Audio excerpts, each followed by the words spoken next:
One. Well, good morning and welcome to this, the September 18th, 2024 meeting of the New York State Commission on Ethics and Lobbying in Government. I will ask our Executive Director, Mr. Theodore Berlin, where we have a forum and to give us any other information we need for the meeting. Thank you, Chair David. Good morning. This meeting is being held pursuant to, in accordance with provisions of the state's open meetings law and executive law, section 94. The meeting room we're using at the New York State Conference Center, dedicated by Beaver Street in Manhattan. In the conference room at our offices in Albany, 5 Broadway, are both open to the public during public session. Ordinarily, we would also be live streaming open session pursuant to Public Officers Law 103, subsection F. However, due to technical difficulties, vendor difficulties beyond our control, currently we are unable to live stream. The statute calls for us to live stream to the extent practicable. We are not, all commissioners are present here in Manhattan in one location, so we're not connecting the meeting by video conference. In some of these circumstances, we will proceed in accordance with the open meetings law. As soon as circumstances enable us to do so, we will go live during public session on the live stream. We will be recording the live stream, the public session, and we will make that available on the website. Sorry.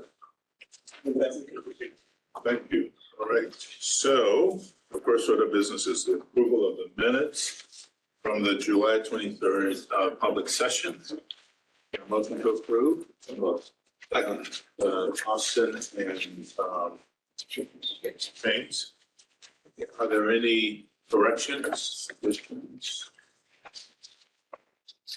Hearing none, all those in favor of approving the minutes from July 23rd, 2024, please say aye. Aye. Any opposed?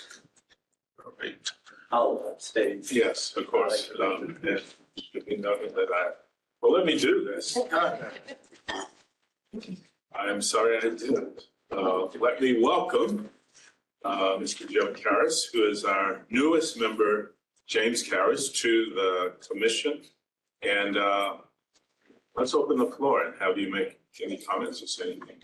It's just nice to be here. Everybody's been very welcoming. I attended the master class on Monday, which was a good introduction, and I look forward to working with you. Welcome. Welcome.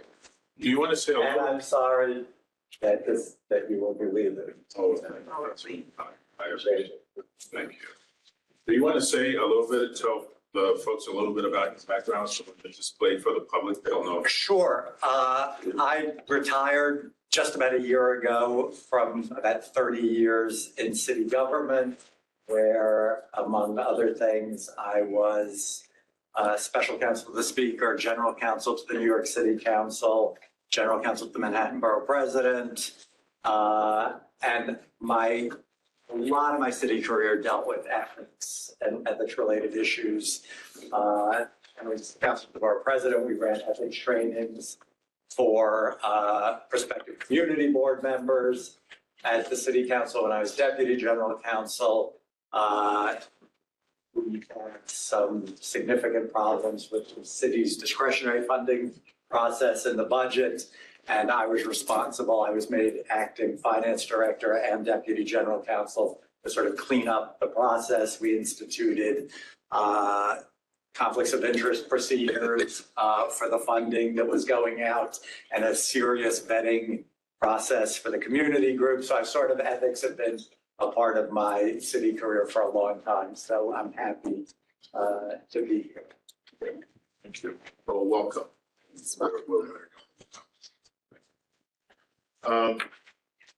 So continuing with the agenda, we'll get an operations update.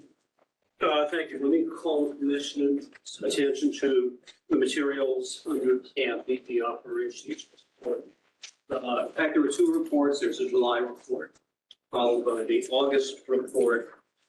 as we have been doing, the columns are arranged so that relevant activity to the most recent period is in the first column, prior month is in the second column. The monthly count for the corresponding period in 2023 is in the third column, and then we have year-to-date 2024 and year-to-date comparison. I will call your attention to the investigations on page 1. I think it's easy to just continue to, if you turn to the August arrangement which follows the pilot report. It's roughly 18 into it. For investigation, you will see that 13 tips, complaints, and referrals were received in July, 12 in August. Commissioners received notice of them in the weekly notifications that we send out. 11 matters were closed at the Commission's July meeting. There was no August meeting, hence no closings in August. A total of 7 new investigations have been opened in the third time since the last meeting. So 6 in August, 1 in July. Those are triggered by 15-day letters that have been issued. Again, you were notified of those in the weekly notifications that go out. The totals now are 166 matters pending investigations. And if you do the tabulations, you'll see that the numbers work out against the June total. We had 159 open matters, 7 have been closed. So 7 have moved from open to, from pending to open, let me say that. We had a total of 25 new matters coming in that 2-month period. 11 total have been closed. That works out to 166. Those are the numbers. I will turn to Brian Weinberger, Director of Investigations, to put more texture on the mere numbers. Well, they say the numbers speak for themselves. The team is still working through matters and trying to move them, and we anticipate next month having more to report on. We'll discuss that later on. Thank you. Any questions, comments? Good, thank you. Next page, and again, in the August report, second page. Ethics Division, total of 263 guidance requests for receiving the period. That's 138 and 125 respectively for July and August. That's again 71 in June. By my calculation, and Michael Sanders, Director of Ethics, will have more to say about this in a moment. We're running now at about 50% higher than last year, and comparable periods looking back at the prior commission. And Michael, we'll talk about that a little bit. But that's an increase in the amount of activity. Michael, I'm not sure what I can add to that, but it's true. We had a very busy summer, and we're running 50%, approximately 50% higher on an annual basis. And, I'm not really sure why, but I continue to suspect that the increased training is generating more inquiries. right, thank you. Next page, lobbying. Modest monthly increase in lobbyists over that period of time. 193 lobbyists were added to the roster by my count. So the total is now 8,821 registered individual lobbyists against 7,500 in 2023. The number does increase because we're in a biennial period. So over that 2-year period, new registrations do come in, new lobbyists come in, and new clients are added to the roster. We get an increase in the number of clients as well. Nearly 2,000 new registrations came in. Carol Quinn, our Director of Lobbying, will have more to say about that. That, to me, is a notable increase. We did have a bi-monthly client semi-annual reporting period occur in that 2-month period. So there was a substantial number of bi-monthly reports and amendments filed in that period, 5,400 plus, almost 5,500, as well as over 5,100 clients in the end. And lobbying inquiries are only slightly, I think probably not significantly, not lower than the similar period last year. But over 26,000. Group is quite active in dealing with regulating community assistance. With that, I'll turn it over to Carol. I don't know how much more I can add to that, except for just to explain that this is very typical between July and August because of the filing deadline, especially in July. 5th July is the client semi-annual twice a year. So we get an influx of many clients, all the CSAs in July. And then that's why you can see the difference, the drop in number, because July was a big filing deadline. There's another one coming up for we have one in September just for the bi-monthly, but in July you get both. So that kind of speaks for itself. The only other thing I can add is that the lobbying in our group, we are working on the new regulations rollout, and we'll be sending an e-blast to the lobbying community shortly in a week or two. And we'll be hosting a training on Wednesday, October 30th about those changes to try to help with the rollout, make sure everyone understands what the changes are. Questions, comments? Thank you. Next page 4, financial disclosure statements. The non-academic filing deadline for financial disclosure statements was in mid-May. That's for both policymakers and threshold filers.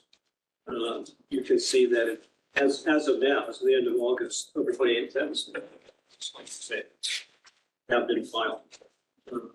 And they continue to come in. At the prior meeting, we provided you with an agency by agency breakdown of 1,000 plus filers who have not filed on time and who had been put on the failure to file list. That's the first step in the process. Their identities are not public at that point.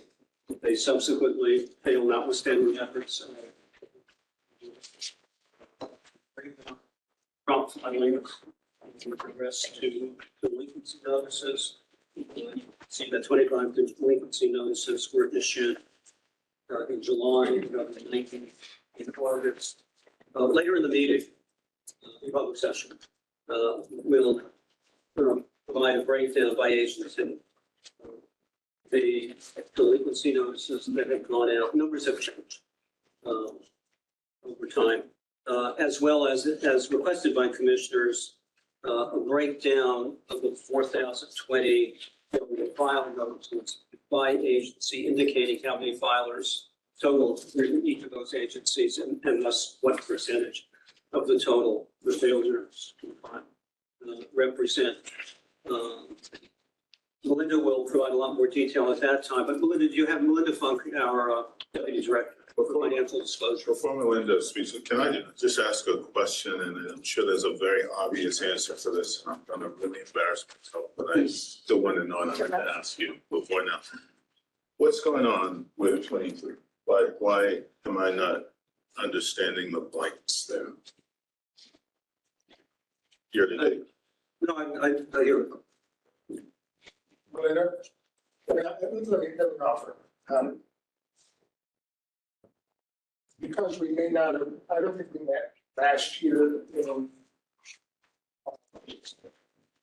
unfortunately, there was no comparable office report filed as we do this year, July and August, even though you didn't meet in August, we prepared for coming in August. So we're missing a report because the numbers would never come out. Understood. So we have January 1 to July 31, August 23, but we may not have January 1, August 31. Only because there was no report Understood. together, and it was reported in September. If you go to the July report, so you go Okay. up a couple of pages, you'll see what the totals were.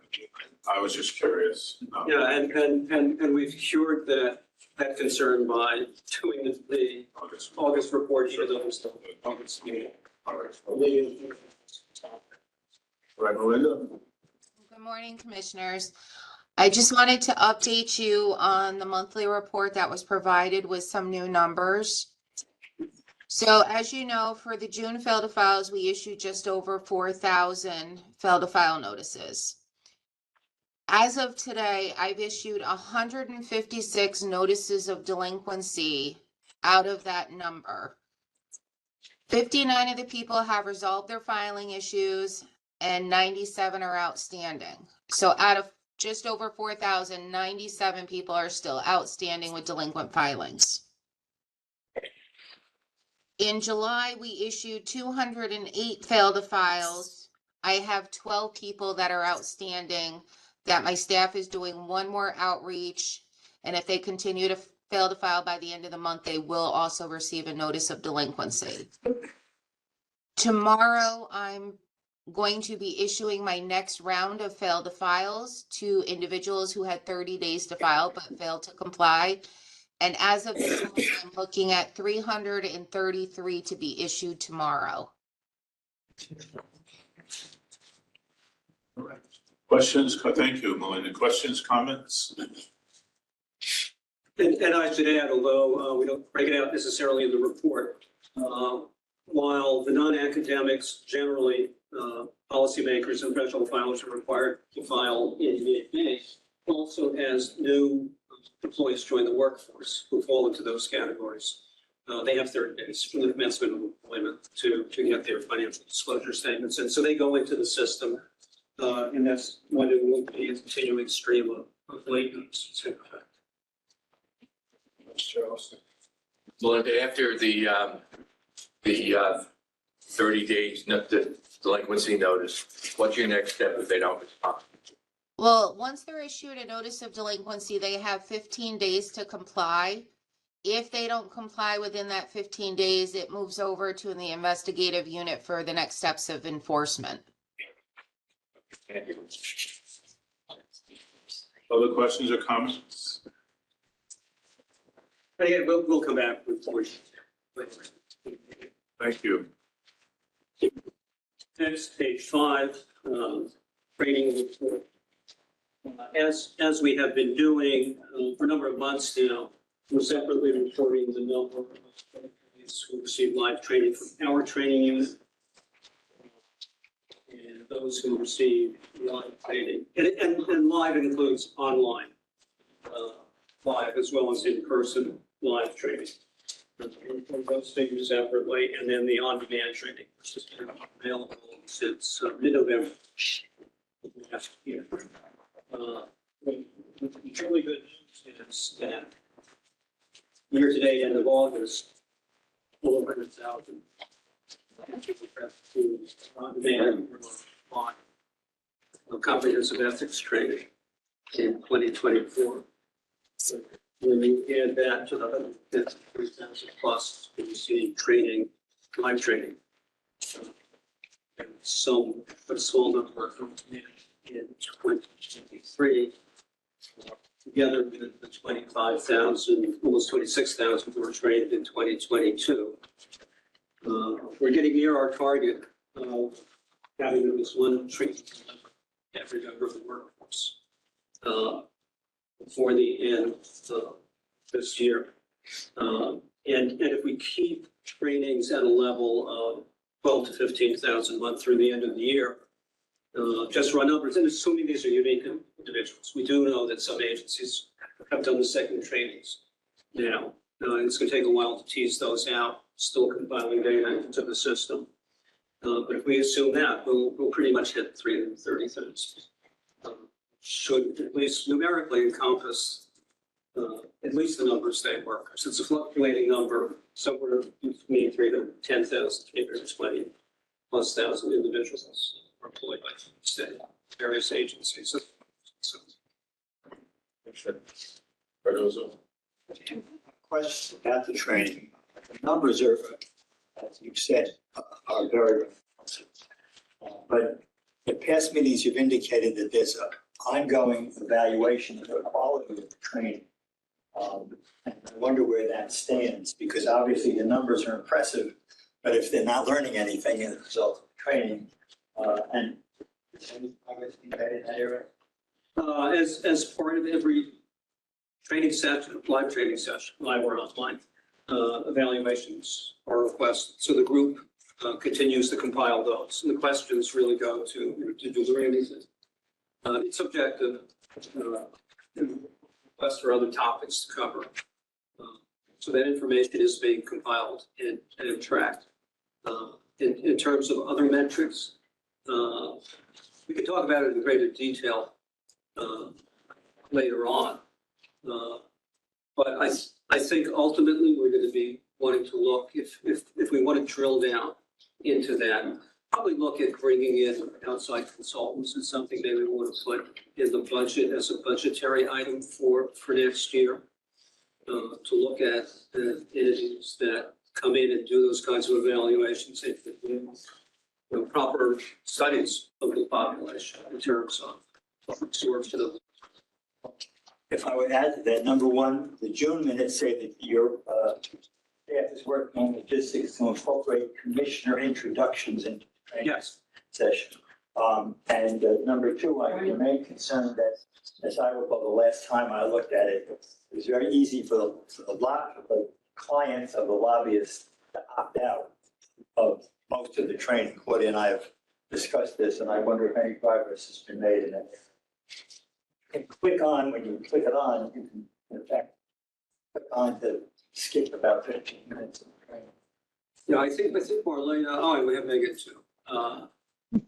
Megan Hennigan is our Deputy Director for Education. And we also have Deputy Director Marlena Diaz on for that. They could talk more about the technology. For the on-demand comprehensive workforce, Marlena worked to create a module that you can't click through like that. I think it's in Lector, but she's much more familiar with that than I am, where you have to answer questions before you can go on to the next session. So we have that kind of device. But Megan, Marlena, anything to add on that front? Well, I just really wanted, Marlena can speak to the technical questions, but I just really wanted to put a little more texture, as Sandy might say, to some of our numbers as well. We didn't have the open enrollment function ready to go on our online application until about a week ago. Despite that, our own unit, so internally, just our small, teeny tiny unit of 5 people, trained almost 3,000 people in agency-specific trainings this summer alone. So from June through August, they trained 3,000 people, which we're running numbers for September. We think we've hit at least almost, if we're not over 10,000 just for us alone. So I just want to give our training associates credit for making that happen. And that's all I really had to say about that. If anyone had any questions about that, and then Marlena. Yeah, as a second at the training unit, expanded the network 3 years the new phase 2 of our monitoring system and scheduling system is adding capabilities that hopefully will substantially reduce issues. It's been one of the issues in increasing the number of trainings, the amount of data entry and monitoring that needs to be done to ensure that individuals who sign up for the courses say they've taken them, have actually taken them, and that the data is properly captured, and then we schedule the next annual training. Because remember, everybody takes training this year, has to take it again next year. And we have to keep track of that. We have to provide the information to the agencies as well, because employees can train with us, they can train from their agencies. And in the intervening year, they can do the on-demand. And that information has to be captured. So there's a lot of paperwork that's involved, but notwithstanding that, the group has general trainings, the open enrollments, and then agency-specific trainings that they're doing. They're doing a tremendous job. And the goal is, I'm just going to talk about it in a minute, I'll talk about it now. Our plan is to expand the group. We have postings now to, we want to add at least one more assistant, possibly two. And Megan and Marlena have talked about expanding the number of trainers as well. Kudos to the unit, and thank you for your hard work. If I may Marlena, jump did you want to talk? yes, I do actually. If I may jump in quickly, I've noticed a pattern in the recurring themes of questions, so I want to be able to kind of have the bandwidth to be able to kind of address those to the commission board. So as Megan was stating before, because we were doing a significant launch in September that pretty much allows all employees, whether they're part of OSC or whether they're outlier agencies, to pretty much self-enroll in one of our open training sessions.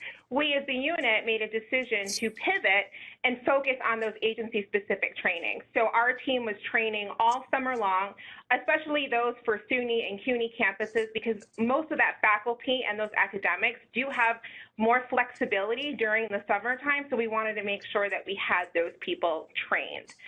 In addition to some of the earlier comments that we heard, I don't know if it's appreciated that our very small unit has to literally create the infrastructure for the mandated training requirement. And here's what I mean by that. For the very first time, we've had to not only use data that does not belong to us, but every single time we refresh that data, we also then have to do some tweaks and some enhancements into the system to make sure that we're accurately reflecting and reporting what's going on with regards to the training. That being said, Megan handles a significant portion of the legal aspect of running the training unit. I, on the other hand, handle everything when it comes to the application, whether it's enhancements, testing, launching, and all communications related to that. And because of that, and because we're building the infrastructure behind that, as much as we would love to be able to dive into the metrics with regards to how effective our training is, unfortunately, we haven't had the bandwidth, the time, or the resources in order to be able to do a deep dive with regards to that. Because right now, our priority is being able to identify folks that need to be trained, giving them the opportunity to get trained, and also tracking and building the system at the same time. I understand that there's issues or there's concerns with regards to the ethics for lobbyists training, and I have addressed those with the team. We're looking into possible solutions, but we right now don't have the time or the space or the bandwidth to be able to make those modifications. I'm the only person right now that's able to take that program and do those changes.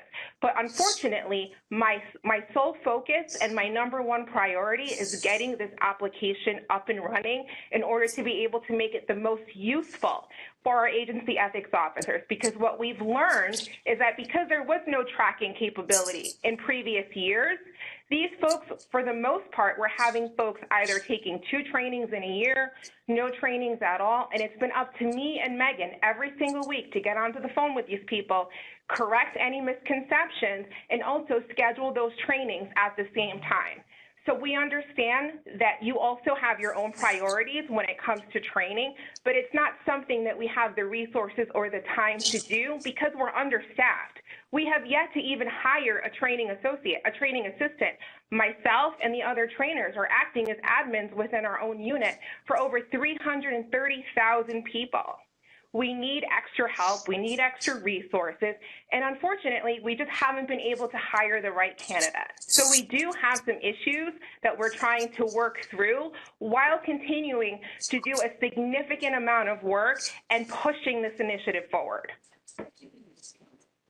Great, thank you. To Commissioner Cardozo's question about, and maybe you answered this in the process and I missed it, but whether or not people who are doing the training can basically scroll through for the first whatever number of questions. Has that in a technical way been addressed? So it has not, and here's the issue behind that, right, is that we've also been in communication with other folks who have informed us on the ethics side for the on-demand ethics training that some of those safeguards that we put in place to prevent folks from being able to move on within the training unless they hear the audio. We hide the next button. Those functionalities, which prevent kind of a safeguard in ensuring us that those folks are listening and paying attention to the content, also create accessibility issues for those who use accessible technologies, right? So now we have to come up with a way of having a balance between the two, making sure that everyone is comfortable, that folks are paying attention, that they're understanding the content, but at the same time, not making the training safeguards so challenging that folks with accessibility issues are also having a hard time with the training. So we're trying to find a balance with that. Well, we'll stay tuned for updates. We have a few questions. Let's start. Commissioner Edwards. And Commissioner Harris, did you have a question? Okay, and then Vice Chair. Thank you, because I want to chime in with thanking the staff and recognizing all the hard work they've done in launching and executing this program. It's been outstanding. And we certainly hear you with regard to doing it under such extreme circumstances, lacking the resources and staffing that you need. I'm also happy to hear that Sandy's attempting to address that by getting some of our concerns regarding drilling down by bringing in outside sources to help with that. I think that's a great idea, and we hope that alleviate some of the pressure on staff. But I wanted to mention that I wanted to build on Commissioner Commissioner Cados's comments with regard to making sure people are actually participating. I mean, I'm known for keeping it on and going over and doing things, coming back. I can't find it. The next button. It's a way to get through this. Remember we're in closed session. New York City, we've lost your visual. New York City, we've lost your visual. You were very blurry. Now you're back blurry. I don't know if we want to change to the MiFi over the Wi-Fi. Right. I never said that. So you lost the video for New York? Correct. It's also more for people who are on devices, individual devices. For everybody. In other words, can you see us? No, we cannot see you at this time. Is it on the Wi-Fi or the MiFi network, Mariana or Martha? It is on the public access. Mariana, should we switch to the MiFi? Should we switch over to the MiFi? I would recommend doing that if the public access is not working. Okay.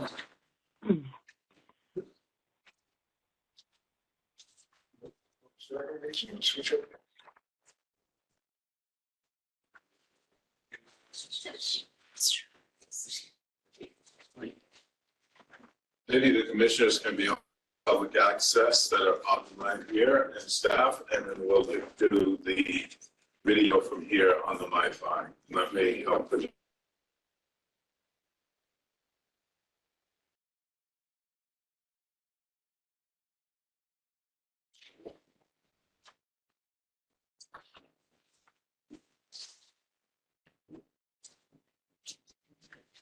Does you brought the device? What? You have the device, yes. No, The MiFi? the MiFi, you don't have it here? No. Okay. Should we take like just a 2-minute break to get this sorted?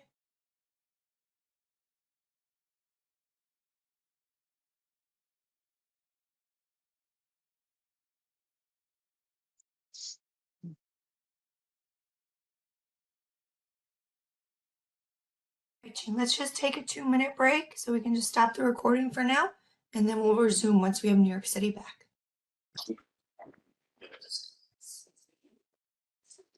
Okay, so can I finish? Yes, please. So I just wanted to add on to Michael's comments. I wanted to add on to Michael's comments with regard to training and the extent to which we measure how well trainees are absorbing material. I think that as we begin thinking about, or when we begin thinking about bringing on a consultant study to further drill down on effectiveness, I would recommend that we would also think about how training, measuring the extent to which training has changed behavior. Like how, and we've talked about this, I get confused, but do you measure the extent to which incidence of increase or decrease? For example, but I'm not expecting staff to do that now. But when we think about bringing on a consultant to help us, I like to find other metrics to measure findings and beyond to extend to changes in behavior. Did I understand earlier that we think that the increase in ethics complaints might be associated with training in? Guidance requests, not complaints, guidance requests. It's inquiries. Inquiries that are coming in. Inquiries, and we think that reflects greater sensitivity to practical requirements requesting accessibility employees, for example, getting clarity on what kind of job you can take after you separate from state service, but also, smaller questions, gifts and those kinds of things. I think I think that while we can make that assumption, we might want to wait until, I think it's a good assumption. We might want to wait until, a couple of years where we've had a population of 300,000 working. Because right now, we increased our training goals from, I think, 10,000 to 300,000. So in my mind, you're automatically going to have a significant increase in inquiries. And that if that 50% might be skewed a bit because of that. And it would probably make, I'm looking long term, that maybe over the next, once we settle down and we have a 300,000 steady client base, then we can put something in place and measure from that period on the extent to which behavior change in the workplace. Understood. Great. All right. Commissioner, I was basically going to ask what has been said, but it seems to me that there are a good number of different items that are listed on the various reports that would be indicators, not solid absolutes, but certainly people sending in tips, that sort of thing, a decrease in the number of delinquencies and filing lobbying FDSs or whatever. Wouldn't those all be informal or not perfect indicators that the education facet of what we're doing is really hitting home? Imprecise proxies. Imprecise proxies, I like that. And adopt it.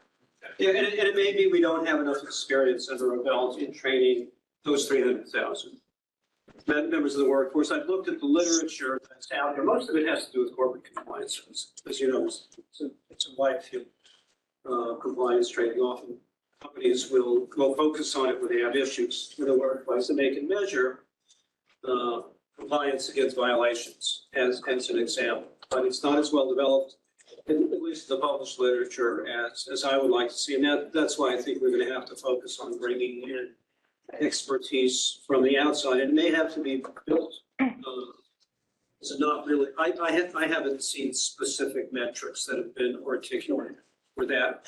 And you have to remember too, that what we're doing is unique.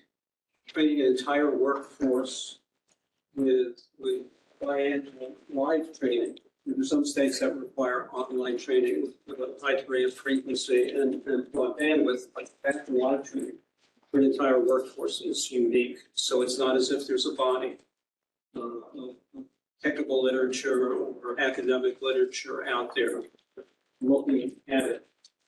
So we're doing something new, and we're as Marlene and Megan have pointed out, we're dealing with the logistical issues first, then you get into propounding that much training. But that's at the heart of our vision. Yeah. It's at the heart of our mission that the public wants change in the way we do business. And so, and we've got a significant increase in funding to make sure that happens.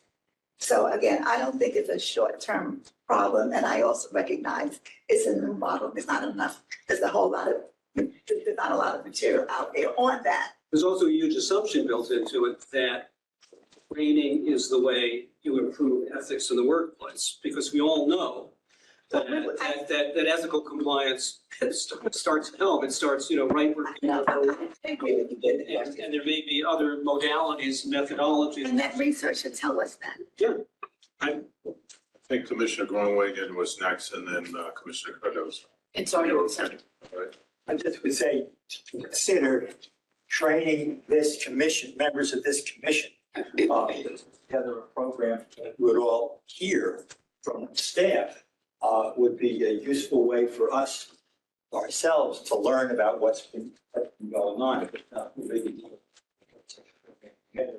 We could have comparable to the program Michael had on Monday. We could have that online for whatever an hour and a half. Just a quick question, Commissioner Edwards. Is there a way of creating a kind of baseline so that we know what is satisfactory, what falls above it in terms of accomplishment versus what falls below it, so that we can kind of monitor it from that perspective? Well, as you mentioned, there's no template out there for us to measure. That's great. Thank you. Well, to that point, commissioners, I think we also have to take a moment and examine what the true purpose of our mission is. And I know I speak for Megan in this situation that for us, our goal is to provide a high-level awareness of all of the ethics laws. We only have these folks for a 2-hour period every other year. This may be their first exposure, not only to the public officers law and conflicts of interest, but it's to help them navigate potential conflicts of interest. The purpose of the course is not to have policymakers in the course understand that if they go for an outside activity over 1,000, they go to their agency, or if it's over 5,000 to us. The point of the training is not for them to retain that, but the purpose for us is to make sure that they understand that if they want to pursue an outside activity, that involves a conversation with their ethics officer. It involves a conversation with us. Same idea when it comes to accepting of gifts or honoraria. It's to provide them with a high-level overview that in any situation that they may find themselves in, there could be a potential conflict of interest, and we want to make sure that they're navigating themselves away from that. It's not to ensure that they understand and they can give us verbatim 2 hours worth of content. That's not going to be feasible. We don't have the luxury of being able to teach a semester-long ethics course. We have these folks for 2 hours, and some of the time, the information, part of the information may be relevant to a subset of those employees, and other times it may not be. So there are circumstances in which, it can be tricky, but overall, for us, our mission is to just get them to ask the question, is this something that could potentially put me on the hook? Is this something that if I do it, I could end up as a headline in the newspaper and embarrass myself and embarrass my agency? That's our personal mission when it comes to delivering these trainings, not having these folks be able to regurgitate the content back to us. And I just want to add one more point, last point regarding metrics, just for all the commissioners who are talking about it. We did an informal survey, as you all remember, probably 6 or 7 months ago, and we got about 90 responses from agencies, which is about half or so. So we thought was pretty good feedback. About half of those agencies said, yeah, we're getting increased inquiries within their own agency. So you have to remember that when we're reporting out to you all in the monthly operations report, our increased guidance questions is not the only number we have to think about, because a whole bunch of questions that might be raised are never even getting to us. They may just be going to their ethics officer. And so that's just something to also keep in mind. And what we've been told is for some of those agencies, yeah, they're getting a lot more questions. And especially, for example, we were in one yesterday, an agency specific, and I got on there because there were quite a few legal questions. And so I was typing, in the background and answering people. In those agency specific trainings, the ethics officers have been jumping on. And so those have been great opportunities for the 100 or 200 people to say, oh, okay, not only is the awareness getting raised, but now I know who my ethics officer is, and now I know who to go to. So it's been interesting. Ms. Edwards? Yeah, I just want to close up by mentioning, when I talk about studying and measuring, it's not to measure the effectiveness of staff. It really isn't. It's about measuring how it's impacting behavior that the public can recognize. So for example, if we find, for example, that training has not done anything, I'm not saying it I'm just saying as an example, we need to understand that maybe we ought to think about the ways of changing behavior. It's not at all about when you say your goals and our goals. The study is not designed, I don't think it should be designed to measure the goals and effectiveness of this training division. It's to measure the extent to which the training we are providing has been effective and it changed behavior, and the public recognizes a change in behavior. I think part of the question about a baseline here is what goes into a metric of determining what change behavior is. So is change behavior increased inquiries? And then what are the other particularities that would go into a metric or several metrics? And I think that's where the rub is. That's what has to be defined. That's what I'm suggesting. We appreciate it. Great. And the staff has done an outstanding job, and really appreciate them doing it under such, difficult circumstances. Mr. Grumley. I just want to say, I think this move towards more agency-specific training is great for a couple of reasons. The one that's been mentioned is that you do get the staff to be intimately aware of who their agency ethics officer is. And I think that can't be understated. The amount of work that agency ethics officers do. I mean, I know at the controller's office, we had a fairly large staff that did that, and they were busy all the time. And the same was true with other agencies. So, but the other thing about doing the agency-specific training, and this is something I was concerned about when the law was changed to require all 300,000 state employees, their work is so vastly different, from a mental hygiene therapy aide to a deputy commissioner in an agency, from an administrative worker to an institutional worker. It is so different. And the ethical issues that might be present are very different, or at least very nuanced. And I think that you're trying to get more specific that way. It was one of the recommendations we heard last year at the public forum to do more of that. And I think that itself is going to have a real impact. So I think that's a great initiative. Excellent. Other comments, questions on this? All right, thank you.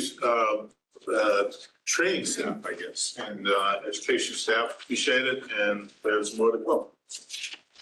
Thank you. And in answer to another question, staff has put together a proposal for commissioner involvement in the actual training. So we'll be sharing that either before or at the October meeting.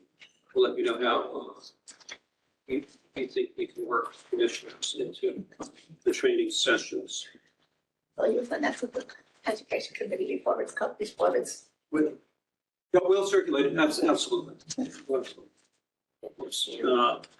Next, page 6, again, I'm looking at the August report. Audit and review. The year-to-date as we end of July 4 targeted FPS reviews. Those are the reviews that are called for specifically, financial disclosure statement reviews called for specifically by the statute.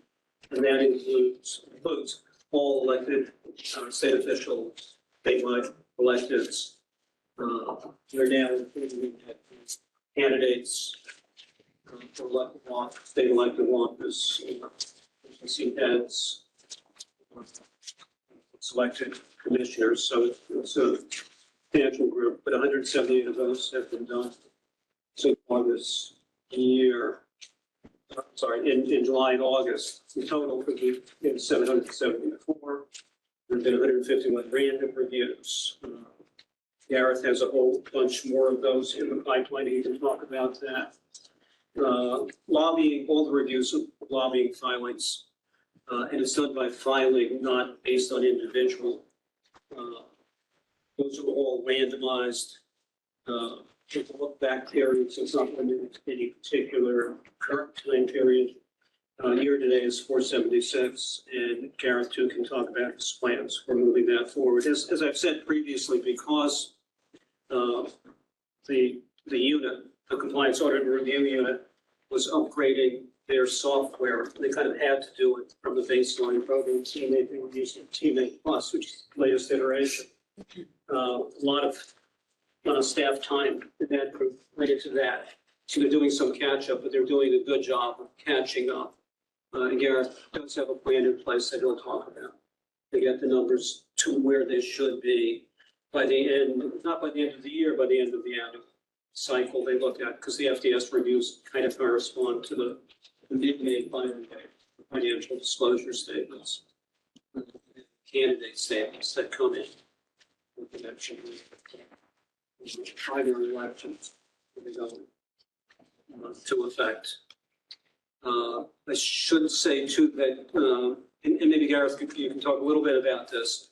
Originally, the plan was for Teammate Plus. It's an audit program to be used by the auditors in the group for the lobbying audits. Gareth has concluded that the program will also work for there's a platform for the financial disclosure statements reviews as well. So he's having it expanded to cover the entire unit in effect. With everybody, the FDS reviewers, and the auditors and reviewers on the lobby, audits will also be used in the package. That's a great idea because they'll be cross-training. And much of their work is seasonal. But Gareth? And Gareth, when you're reporting out, could you let us know if you're seeing any sort of trends or anything that's capturing your attention as you do the targeted FDS reviews that you have felt the need to address?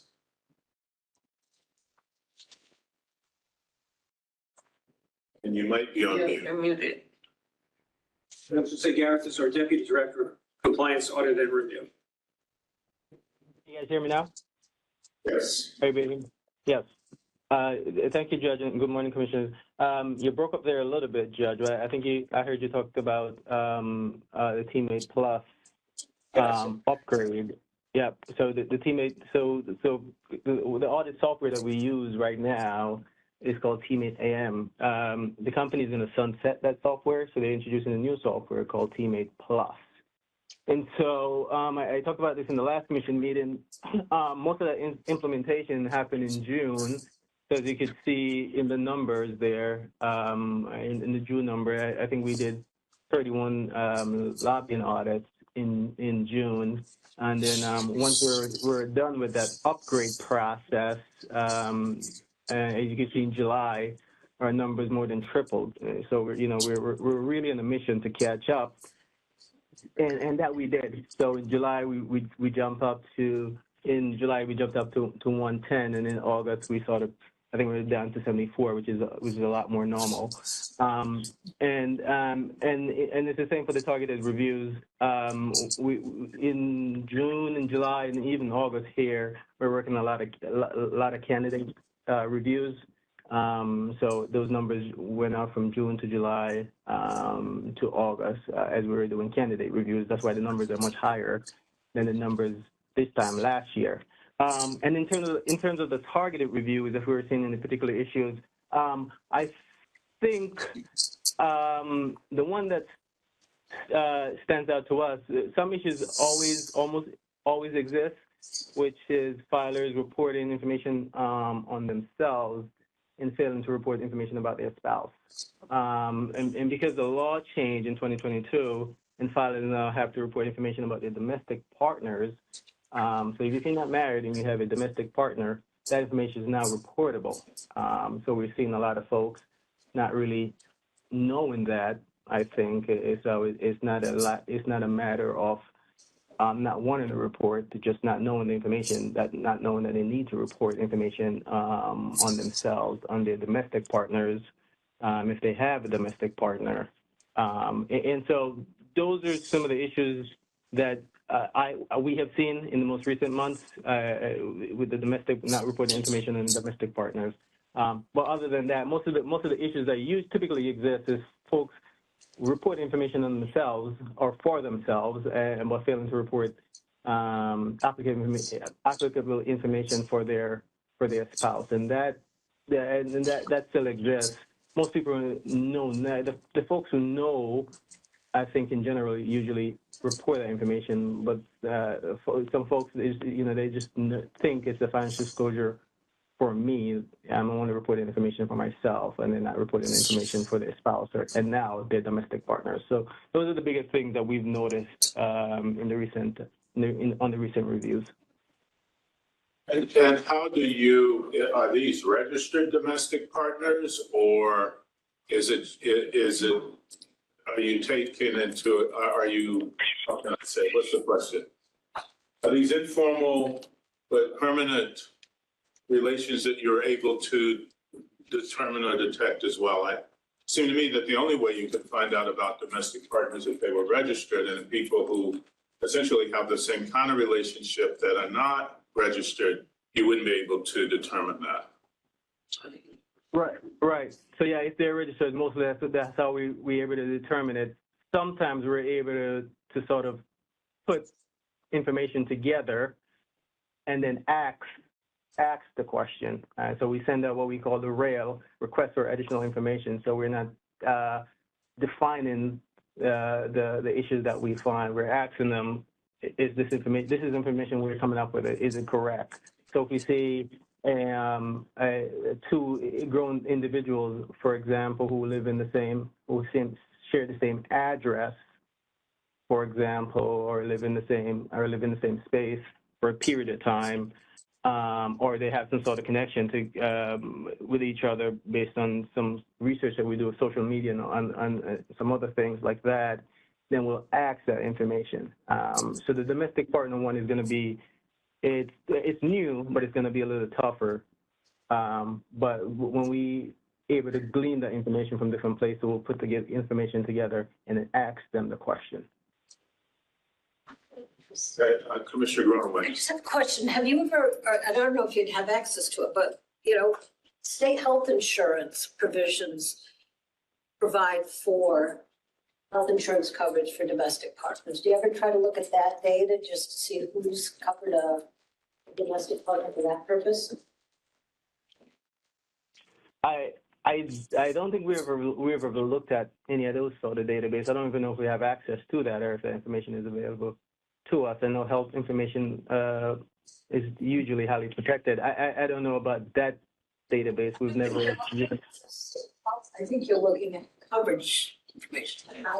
It might be worth an inquiry, because there is that body of information out there where there is a time where if you choose to cover your domestic partner, you can.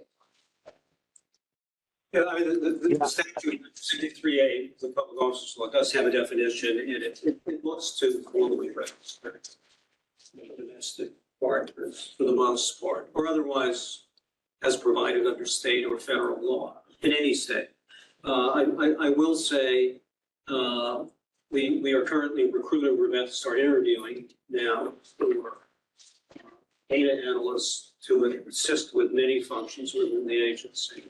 Part of it is going to involve doing more work with the data that we have and that we accumulate or that we generate. The other part of it is to increase our capabilities on the data movement side. Our ability to look at things like that, with that kind of information. Sandy, could you provide us with a list of all the openings that there currently are? Yeah, I'm going to actually, I'll circulate the list, but I'm going to mention them. Oh, okay. The positions that I'd just like to go back to this domestic partner question just for a minute, and then we'll move on, assuming no one else has any questions about or comments on this.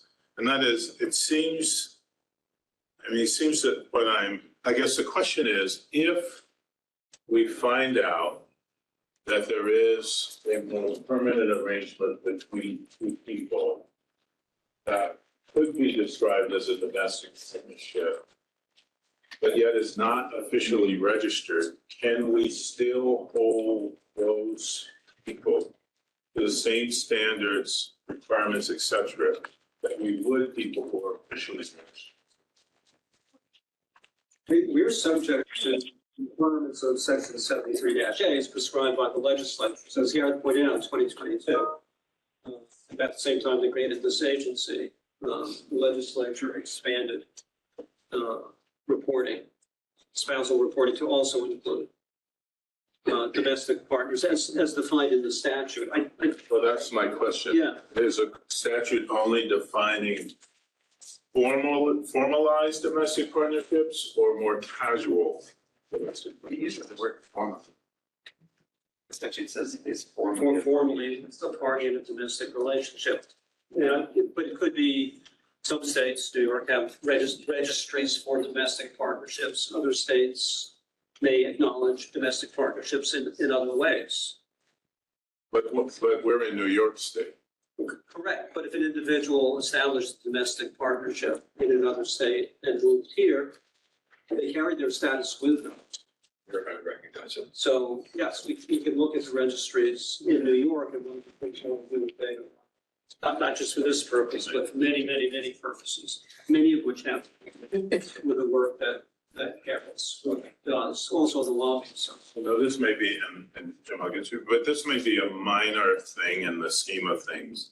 But it seems to me that we have what could be kind of an unfair, or at least complicated kind of approach here to how we hold people accountable for the types of relationships they have. Because folks who have not formally entered a domestic partnership could have a lot more leeway than the people. I just think we should. Yeah, I mean, Some. I'll say, on the nepotism law, for example, April 73. It's anyone living in your household. It extends to, so of course it includes certain degrees, whether they're in your household or not. But for purposes of nepotism law, that kind of relationship, this form of relationship, will be captured. Or the conflict of interest, specifically within nepotism. I focus on, go ahead, Jim, and then. When I do my 30-day financial disclosure, I will pay attention to this stuff. But I know on the city financial disclosure, a lot of times they will highlight a relevant phrase, domestic partner. I don't know if it does with domestic partner, but I know they do this a lot. And you click on it and it will give you a menu of what constitutes a domestic partner. So it may say registered in New York State as a domestic partner, or registered in another jurisdiction. So if we find that that's a continuing issue, we may want to look to do something either in the instructions or in guidance or in a click down menu where it lets people know right up front, if you're in one of these relationships that is registered in the following way, you are responsible for filling out the domestic partnership. It could be an informal relationship, but one that's substantive and long and ongoing, and lesson. And I think that's the rub here. Right, but I guess that depends on exactly how the statute is worded, because otherwise then you're getting into cohabitation, which may not be part of the statute. I have not interpreted 73-A domestic partner as embracing that, because it does call for formal. Well, it sounds like a way of getting around having to report, and that's the issue. But Commissioner. Well, there are two answers to that. First of all, we've had that issue for a long time in the area of common law marriage. Although New York doesn't recognize common law, Pennsylvania, for example, does. And if you are in common law in Pennsylvania, you may not even know your common law. and you come back, and the only time you find out is when you bring a matrimonial action instead of a gun. You're married. But I would hesitate to start trying to dig in deeply on something like this. A big issue nationally now is how much government can be in your bedroom. And I would hesitate to start going into that. We have to rely on the honesty of people. We're not going to say, well, how many times did you sleep together, and et cetera, et cetera. I mean, it becomes onerous, embarrassing, and unnecessary. I don't think anyone was suggesting that. I think the idea here is fairness. And fairness to those people who have chosen to register, and yet they're going to come under greater scrutiny than those who have not, perhaps. And yet some of those who have not have the same kind of relationship. That's all. Well, I don't think we should. Yeah, have people who don't file. I think we should just proceed. I think I've registered. I brought this up. I opened up this can. I'm now ready to close it. At least For legislative. Thanks, right. That's all. What's next? There's nothing else. I don't know if Gareth got to it, but as I said, the plan that Gareth has in place is to achieve in the current cycle numbers corresponding to prior years, and we're expanding the group. We'll talk about this process that's underway. And the goal of the unit is to increase the number of audits they're capable of doing, the number of reviews they're capable of doing in an annual period. It's going to increase. Gareth?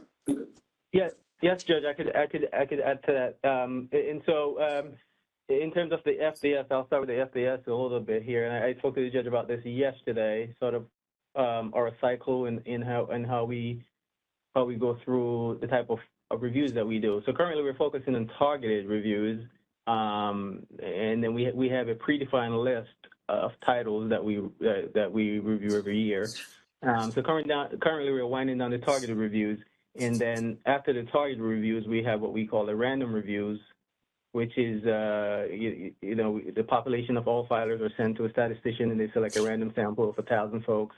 Usually it's 1,000. This year is 1,000. So we've already selected that 1,000 folks that we're going to review. So once we're finished with the targeted review here, we have random reviews. So that's another 1,000 reviews that we're going to try to get to. Not sure if it's possible to get them all done before the calendar year, maybe the fiscal year. But so that's on the agenda to do. So there's another 1,000 reviews that's gonna happen. And then on the audit side, we're targeting 800. We've drawn 800 audits right now, and that we're working on, and we want to get those done before we transition over to the Teammates Plus, the upgraded software. And hopefully by next year, certainly this time next year, we'll have another audit staff, which we have a posting out now. And once we have more manpower, then we plan to increase the amount of audits that we are able to complete on a year-to-year basis. So we want to get to 1,000 or more. Right now we're at 800, and I think that's where we'll end up this year. But the plan next year, or whenever we get new staff and going forward, is to be 1,000 or more on the audit side.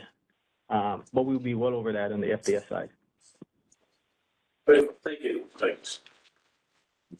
Unless there are any questions, final page, public information office.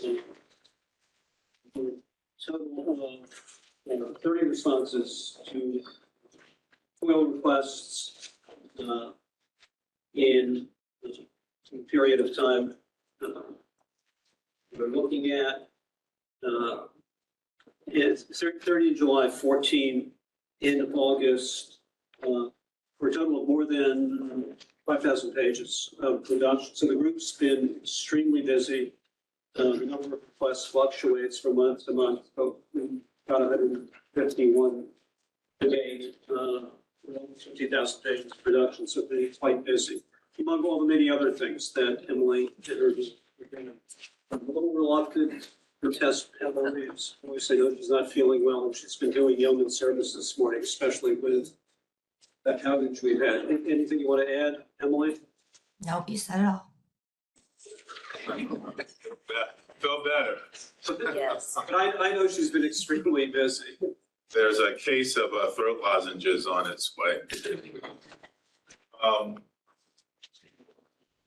Is there any entity making more requests than any other? Is it? And As of right now, no. We just finished with our, there was a lot of what we've been seeing, that we had a big spike in the campaign finance requests.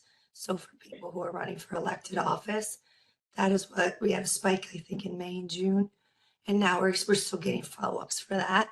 But that would be the type of requests that we're getting the most of right now, but not necessarily from one individual, kind of across the board. thank you. Yeah, it's sort of like Garrett's group in that sense. In an even year, we have state elections, there are many requests from lots of sources for financial disclosures, including the press, some of it's opposition. And there are agencies do their requests, financial disclosures themselves. So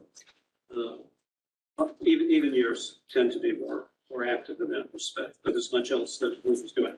On staffing to Commissioner Austin's, Vice Chair Austin. We're actively recruiting, as Garrett said, now for compliance auditor interviews. Garrett's done some more, compliance analyst. That's on the audit side. We have revised our postings for training assistants in the education unit. As Marlena mentioned, it's been difficult finding qualified individuals. As a consequence, we've upgraded the position and added some additional responsibilities as well as the compensation rate. Keeping our fingers crossed on that. We are also, as I said, recruiting a data analyst. Got a lot of resumes in what you can talk. We'll start the interview process. We're planning to do that shortly. We're holding a couple of positions, or a couple of positions in Brian's group. He's holding right now that aren't posted. In lobbying, Carol has one position she wants to wait a little bit for reorganization. She's done it. It's been very effective. Play out and see exactly what that need is. Same thing in the FDS unit, in Melinda's unit, give you a position. Open it. And that's where we are recruiting. And we had one thing. Yeah. Is the fact that the Cuomo case is hanging over us, is that having a negative impact on recruiting generally? Yeah, I think we should hold that to Sorry. executive session. One position we have filled, I was hoping Mariana, I don't know if Mariana was able to log in, I can't tell. She's Probably not. She's on. She's on. Okay. So let me just say that the long vacant position of Deputy Director of Administration has now been filled. And Mariana, do you want to do the introduction? Do you feel up to it? Yes, definitely. It is my pleasure to introduce Sarah.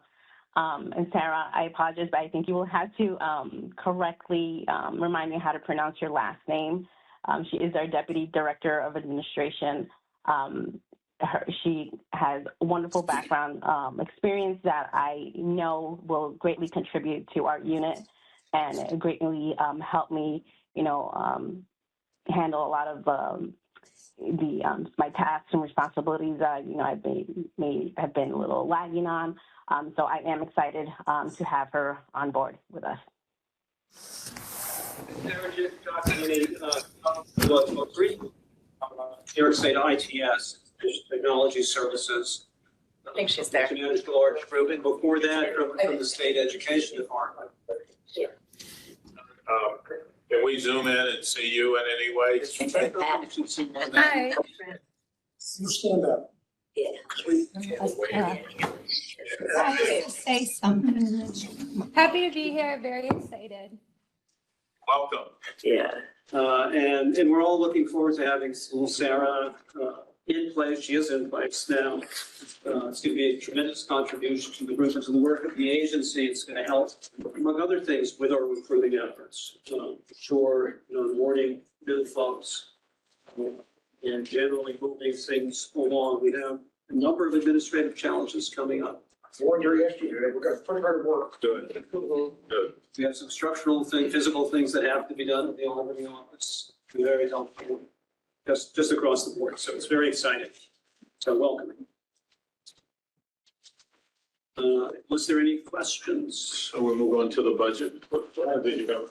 I'd just like to add that with all these questions, I'm very, very impressed by the quality of work of the staff and how hard they're working. And the fact that we're asking these questions does not really mean that we're doubting that, but simply these are very interesting questions and suggestions. I think this is a very useful discussion, but I don't think the staff should take in any way that this is criticism of them, but just various ideas and suggestions that we have. Understood. Great. Understood. And I should say we appreciate the question because it gives everybody an opportunity to answer and to show what they're doing, but it's also very helpful. Thank you. Thank you. What's anything else? Budget. Say we're on track to have a small commissioners. But let's let him finish. Go ahead. No. We're in the same position we were back in June. We're targeting a small surplus at the end of this year.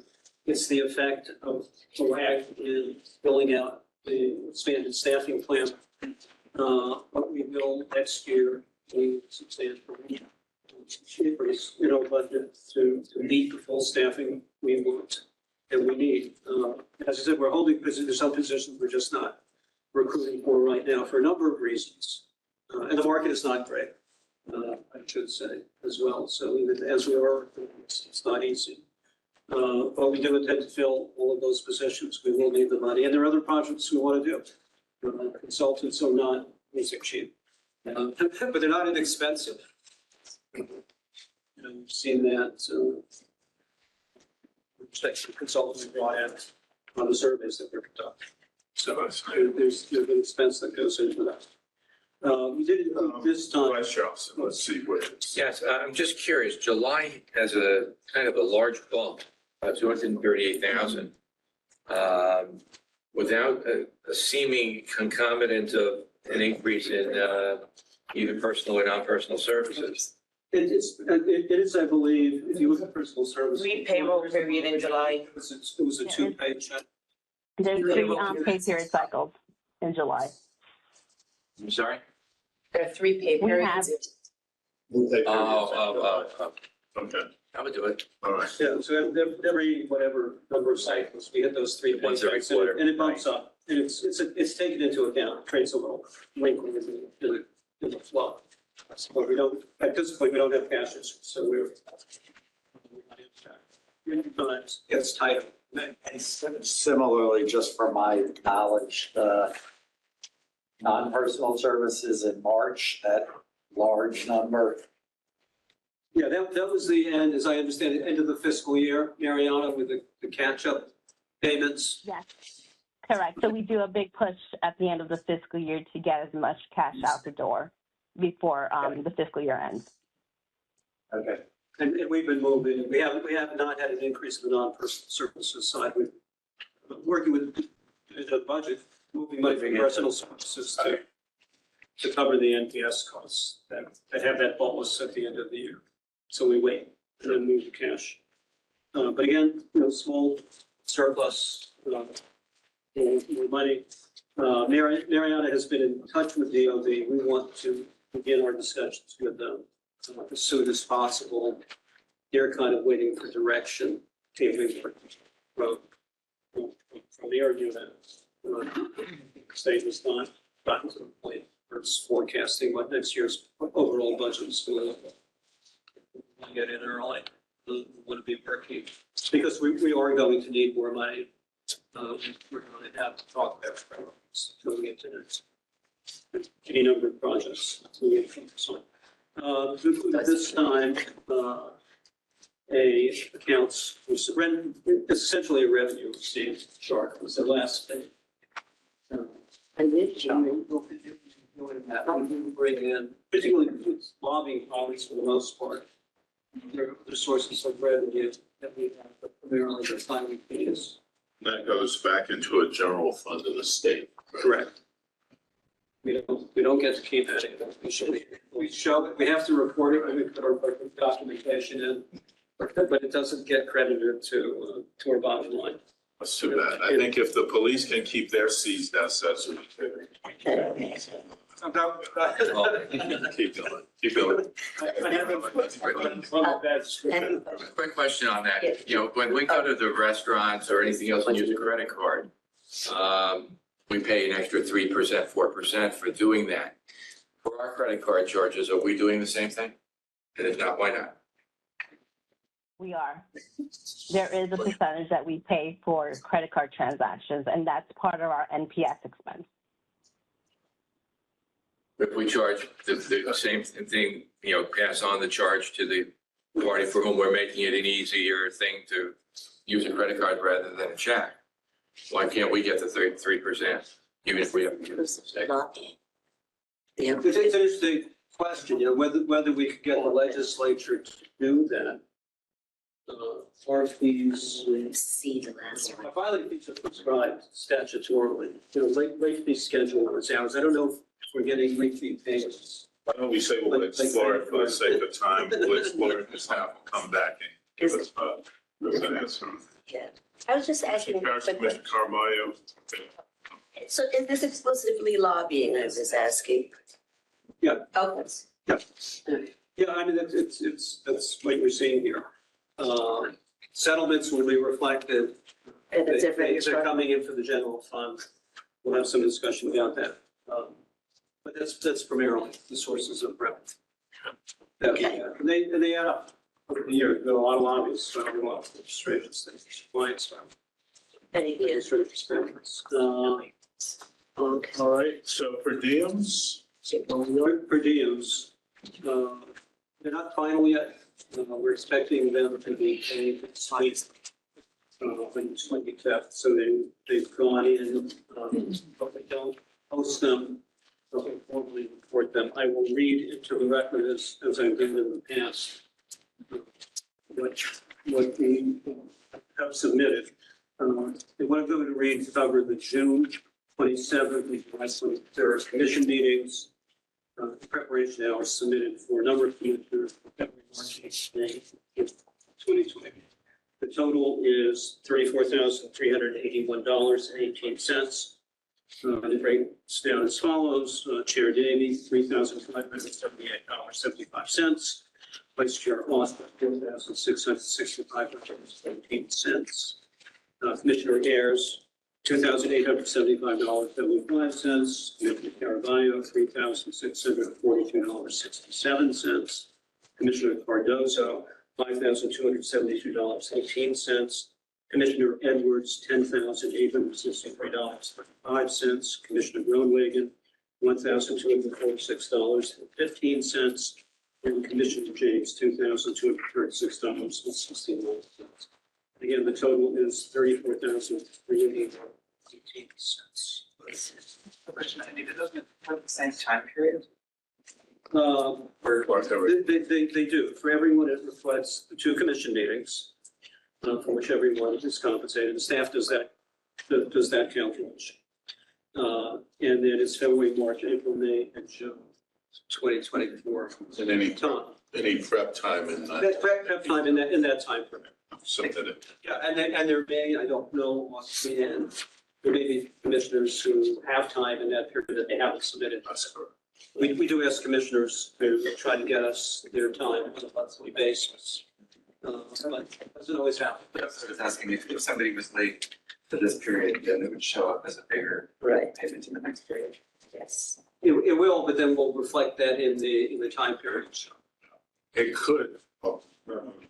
Yes. Yeah, if a particular commissioner had time left from last summer. Just, I think it's multiple months. as For months. Yeah. So they expect. Yeah, it's a 5-month period. Not quite. Anything else on per diems? All right, let's proceed then, if we're ready, to this larger. I just want to say one other thing. In terms of the section 94, when we need to review, working backwards, we have the public hearing set for November 13th with the New York City Bar Association. We'll also have access to our Albany office and online.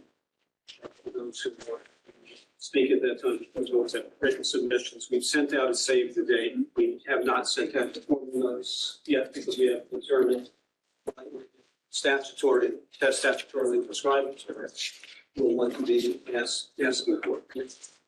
Will we be talking later on in the meeting about the legislative agenda to the extent it relates to the public meeting? We don't know, from months away, what topics we're going to cover. We'll have to discuss now or the October meeting. Well, we were planning to address the agenda at the October meeting because, we also, it's not due purpose this year, of course, it's a statutory function of the annual public hearing. And then it's also part of the comprehensive review process. So it's going to say the period has ended for the surveys that we conducted. We've been working with, retained a consultant involved, research. They worked with us. Everybody saw the questions, had access to the template they set up to see what it looked like and what the progression of questions were. That went out. They got the responses back. We extended the period a little bit. Got almost 10% on the ethics side. They're satisfied with the number of responses got. I'm sorry, almost 30% on the ethics side, about 10% on the law side. But the numbers they say are adequate for their purposes. They're going to do the complete analysis, and we'll have a presentation. We'll have to work out a date. Hopefully they'll be able to come to the meeting. If not, we'll set up a separate session with them to go through the results of that, and that will feed into the next phase. I think it will likely generate some subject matter, maybe proposals for the November public hearing. And let me just add one other thing. And then the other leg of the comprehensive review process, as we're pursuing it, is the ethics opinion masterclass process, which a number of commissioners have now participated in. And Michael said, catch everybody else up who wasn't able to participate, bring everybody up to speed. So before the October meeting, I'd like to have it done before the October meeting. I was just going to suggest that sounds very, very important. But there is, subject to a discussion, David's memo, there is a legislative committee that, as I've been acting as quasi-chair of, and it would seem to me that if we discuss the legislative agenda for a long time, that it might be useful to have a discussion within the committee before the October meeting, what the legislative agenda is going to be, because I could see this could be an 8-hour discussion.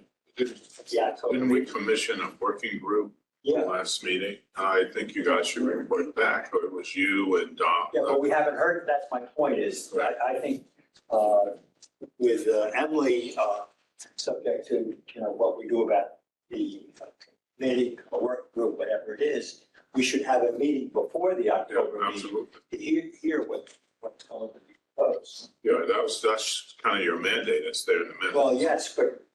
All right. So you are authorized to call a meeting. It's right there in the minutes.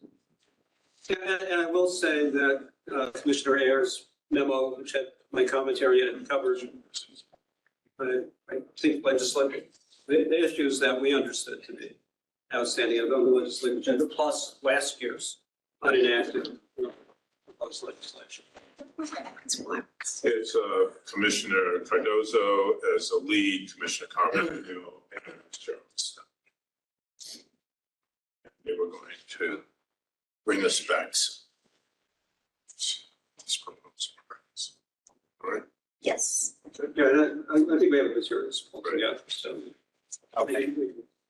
Do that efficiently. All right. Now, so point of order on the agenda.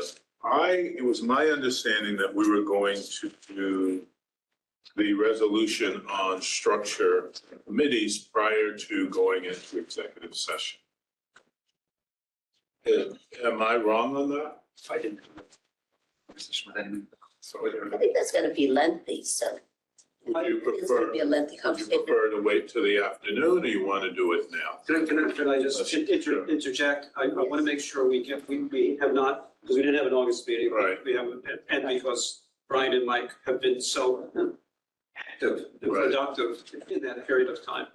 There's a fair amount of investigative and So you want to do it? enforcement You want to do that? matter All right. that we have to cover in Discussion executive. required. Is there a motion to enter into executive session?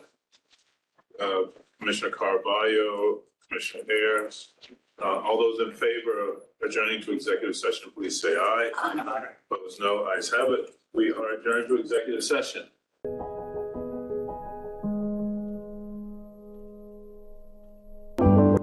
You are live. Thank you, and we're back in the public session for the September 18th meeting of the New York State Commission on Ethics and Lobbying in Government. For those who are watching live, we apologize for the technical glitches this morning that were beyond this commission's control, that would not allow for a public presentation of that part of the meeting, but it has been recorded and will be online on the website of the commission soon. So I'll now turn the meeting over to our executive director, Sanford Berlin, to ask him if he will do a readout or a summary of what was discussed in our executive session. Thank you, Chair Davey. In executive session, excuse me, the commission discussed matters related to litigation and legal advice. The commission approved 4 executive law section 9410F reports and approved a settlement agreement, and the commission authorized steps in several other investigative matters. All right, thank you. Any questions or comments on that? If not, I'm going to turn the floor over to Commissioner Ayers, Ava Ayers, who's going to walk us through our process for approving a resolution on our committee and governance structure. Thank you so much. So I'm excited to be here. The first time I circulated a draft on our internal governance procedures was May 2023. So this has now been almost my entire time on the commission. We've been having conversations about our internal governance process. The administration committee, which I chaired, I've met in November 23 to discuss.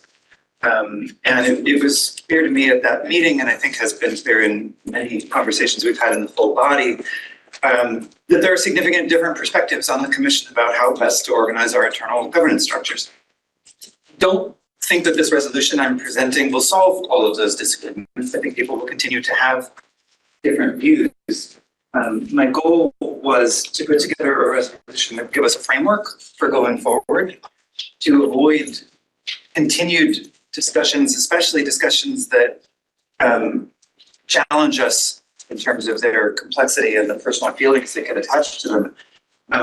We've been having, I think, regular conversations about this. And so I started in July of 2023, sharing a draft of this current resolution, saying we hope to vote here at this meeting in September. That was walk through the resolution just briefly and ask people to review it and comment. So between the July meeting and now,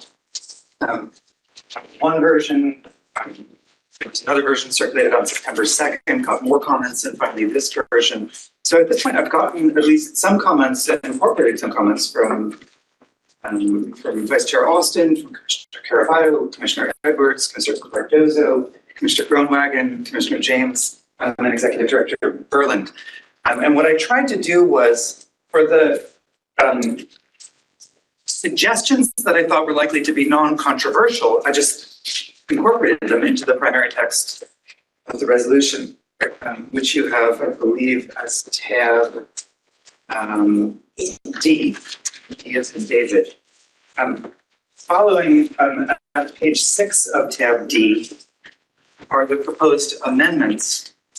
What I'd like to do is make a motion to adopt the resolution and then invite those who suggested the changes that are reflected in the amendments to make their own motions to amend the resolution as such. And I'll call on the folks who made these suggestions to give them a chance to explain why they wanted to make those suggestions. Again, I'm taking a firm position on any of these amendments myself, but when I got a suggestion and I said, oh, I'm pretty sure so-and-so is going to disagree with that, I put it in an amendment so that we can vote on it first. And only after we resolve those amendments, move to the resolution itself, to the final vote on the resolution. What I would suggest is that we vote first on the proposed amendments, and I'll walk through them to the extent that's helpful. Then if folks have additional suggestions, which I recognize, even though we've been through a lot of rounds of comments, you've all seen this multiple times, good ideas come up in conversation, so that may happen. I would ask that we hold those until we voted on the amendments that are already there, because I don't want us to amend the primary resolution, and then it gets amended and we end up having to change stuff. So I'm hoping that we can move through the amendments as they've been suggested. What I'll say is the other thing, I think it's imperative in the public interest that we minimize the amount of commissioner and staff time that we have to spend in the future debating internal governance procedures. And the same thing holds for this meeting. We do have a new member. And so I think it's very, very fair for folks to want to explain their positions on things. That said, I do hope that, since I think at this point we've talked about a lot of these issues before our new colleague joined us at great length. So I hope we'll bear in mind that at this point, we have disagreements over whether there should be standing committees. We're not likely to persuade each other. We should try and focus on, I think, answering Commissioner Karas's questions to the extent that that's helpful to you. And with an eye towards, I sincerely hope, moving to a vote at this meeting. If that's not possible, it's not possible. I would ask that at that point, you all draft your own amendments and send them in if we have to table this till next time, because I need a break from drafting. So I'm going to take the next month off from that. But with that said, Since you gave me an opening, I'm sorry to do this to you, but could you give me like an overview? I was just about to offer to do that. How the committees have worked, and are they subject to the open meetings law? What kind of work gets done in the committee? What kind of just so I know what we're talking about when we're talking about a standing committee or a. Sure. Let me respond briefly, and I'll leave staff to talk about the open meetings law, because I would certainly defer to them on that. But in terms of how they've worked, so right now, and until we vote to adopt a new resolution, we're still under Resolution 2022-04, which created 6 standing committees. Those have met infrequently, if at all. I think they've all met, but none of them are currently meeting regularly. Partly that's because of disagreements within the group about the extent to which it's appropriate or helpful to have meetings outside the large body. We can talk about this more at the First Amendment, because essentially the First Amendment says, let's have 3 standing committees. But there have been different views. There's been a view, which I'll let staff speak for themselves, but a view that there was sort of having standing committees doing too much work in terms of staff oversight could reflect an adverse view of staff's abilities or performance. I don't share that view personally. I don't think there's anything negative about staff expressed by wanting to have standing committees. My concern is that they're redundant. That with a 9-person group, every time we had a committee meeting, we ended up having to rehash the same issues in the larger body. So my concern about standing committees is very much a practical one. I'm sure others will speak to their concerns, but that's the basic status. Do you all want to answer the question about the open meetings? The open meetings law does does apply, unless an exception that allows either to go, the body to go into executive session, section 105, or it's entirely privileged matter. It's accepted. It's called section 108. But generally, we've had to jump through all that. We had to comply with the quorum requirements. And commissioners present in person, whether here in Albany or both, they're connected making live stream arrangements. There's a fiscal cost associated with doing it. There's a lot of overhead, frictional costs that goes into setting up regular committee meetings, and often there's no functional purpose for it. The agenda is created because committee meetings is going to be held. And I disagree a little bit with Commissioner Ayers. If there is a justification for standing committees, then the only justification can be when you have a fully operational functional staff, and the committees are not performing operational work. The only reason to have a committee is to augment the oversight that the main body, the commission itself, is performing. To have, additional reporting taking place, additional discussions of the same subject matter that inevitably is going to come up at the commission meeting. So from the staff perspective, well, I think, this is not a unanimous view of staff, I think the committees did, in the formative phases of the commission, play a very important role in introducing committees to staff and giving us the opportunity as staff to explain how the body, how the agency itself operates, how we do our work, the kind of work we do. We've completed that process. Now, of course, you're new to the commission, so you haven't had the benefit of it. We do have live streams to the extent that have been reported, to the extent we were in an executive session for some of those. I think the committees did achieve a lot. And I give a lot of credit to both commissioners and staff at the time that we had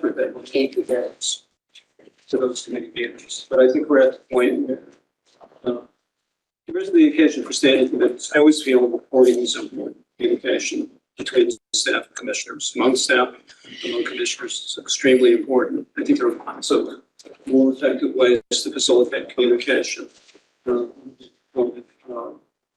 Using email to communicate. Because of OML, we can't just pick up the phone and get everybody on a conference call. We have to stream, and we can't just get on a WebEx. We have to do it the other way. That's, I don't want to say it's unfortunate, because I think it plays a very important part in keeping the public informed and having complete transparency, but it's not always the most efficient way to get work done. And it doesn't benefit the commission to, or transparency, to have meetings for the sake of having meetings. So it sounds like a much dimmer view than I really have. I've had other bodies where I've really, brought in organizational experts in for structural reasons and governance reasons. We said, yeah, let's push work down to the committee level. But that only works when the committees are empowered. And the committees are able to do work, and you don't have employees doing it. I think what we should do is maybe not get into a discussion about standing committees right now. We focused on the OML issue. Let me just finish. So I actually think since I was invited to. No, you were. OML. You absolutely. What I would say is procedurally, but why don't I make the first motion? So I move that we adopt the resolution as displayed in tab D, subject to the amendments that start on page 6 being debated and voted on. Is there a second to that? Thank you. Now we need to. Oh, no, now we go to the amendment. So let me just say one last thing and answer Jim's question. So the way the resolution is drafted, standing committees aren't the only tool. Right, I see. Right, and so what it would do is give us the flexibility. The resolution doesn't abolish standing committees for all time. What it does instead is require a vote of the commission to create a standing committee while giving the chair the ability to commit to create temporary bodies like working groups without asking for a vote of the full commission. So it's only the permanent standing committee that would require that. And it also provides for other less formal ways of getting work done, which my sense was that the resolution roughly describes what we've been doing with the carve out that we have different views on standing committees. So that said, I think the next move would be to invite Commissioner Caraballo with the amendment that would continue the existence of 3 standing committees. If you'd like to offer that amendment, we can then discuss whether people want to approve it. Does that sound like a procedural matter? Okay, sir. I just think there is a benefit to having a place, a standing committee that will deal with certain issues that come up repeatedly. And I think that if the committees run well, that it would save time. It hasn't been that way up to date, but I think if they ran well, it would save time at the meetings. For example, Claudia, Commissioner Edwards, and the Education Committee, she's very hands-on and has a lot of great ideas. If that committee were to be able to work with the education and training staff in advance of our meetings, that would cut a lot of time out about discussions, and she could report to us her findings on the issues that you're concerned about, for example. The administration committee, I think, is important, for this kind of reason, setting up structure or setting up policies with respect to, how we do certain things.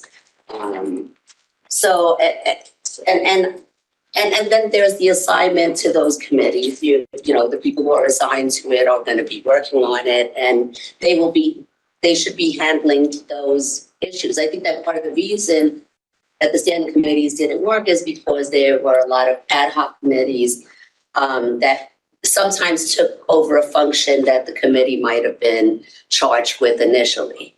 And that's not necessarily the same people from the committee are on the ad hoc. So I think that created a lot of confusion. And so that's why I think the standing committees, there should be at least a few standing committees for that purpose. Commissioner Cardozo. Commissioner Caraballo, could you make the motion for procedural reasons? I think we need you to move to adopt your amendment. So I would move that Commissioner Ayers' motion be amended to include at least 3 standing committees, not necessarily the ones named here, but at least 3 standing committees that the commission feels would be able to talk with staff about certain issues and report back to us, so that we're not all here at the meeting asking questions that might have been answered if there had been a committee in place. Are you moving with regard to proposed amendment 1A? Is that the vote? Yes. On page 6. Yes. Okay, that way it's clearer. And you want those 3? I'll second that. I'm not necessarily. So it's Okay, so those 3 committees that are listed in 1A, I move that the amendment be, that there be an amendment to include those. There's a second from And Ayers and Commissioner Cardozo. Well, I agree with the colleague that we should have these 3 committees. I think highlighted the discussion we had today about ethics, we thought very interesting. I think we could have gone on for a lot longer. And so if we had a ongoing committee dealing with ethics, not that we wouldn't be discussing this as a whole commission, then when the committee itself could come up with proposals that we would at least be able to focus on. So I think ethics is clear. The administration issues that we actually have temporarily dealt with in one way or another excellent example. And obviously the training examples that we discussed today highlight that. So I would agree with the 3 committees, but I would just prelude to perhaps another formal motion. I would add at least the legislation committee. I've been an ad hoc quasi chair, I don't know what the title was, of the legislation committee. And the idea that we're going to discuss this as we sort of read, that we're going to discuss this legislation in October to propose an annual meeting in November. This is an ongoing effort that we have been ad hocly dealing with it. And I think it would be much better if we had a standing committee on legislation to deal with this. Again, we would bring it to the commission when we get to the point for needing action. But this would, I think, we can't spend a full 8 hours discussing at the commission what legislation we should be proposing or discussing. So I think an ongoing legislation committee would be happy. And I can just jump. I was also head of the communications committee under the prior, and I think in particular, because of the outstanding work that Emily's committee group is doing, I would oppose, I don't think it's necessary to have a communications committee, but I guess have to make a separate motion on. Well, nobody needs to make that motion when I get there, so yeah. Thank you.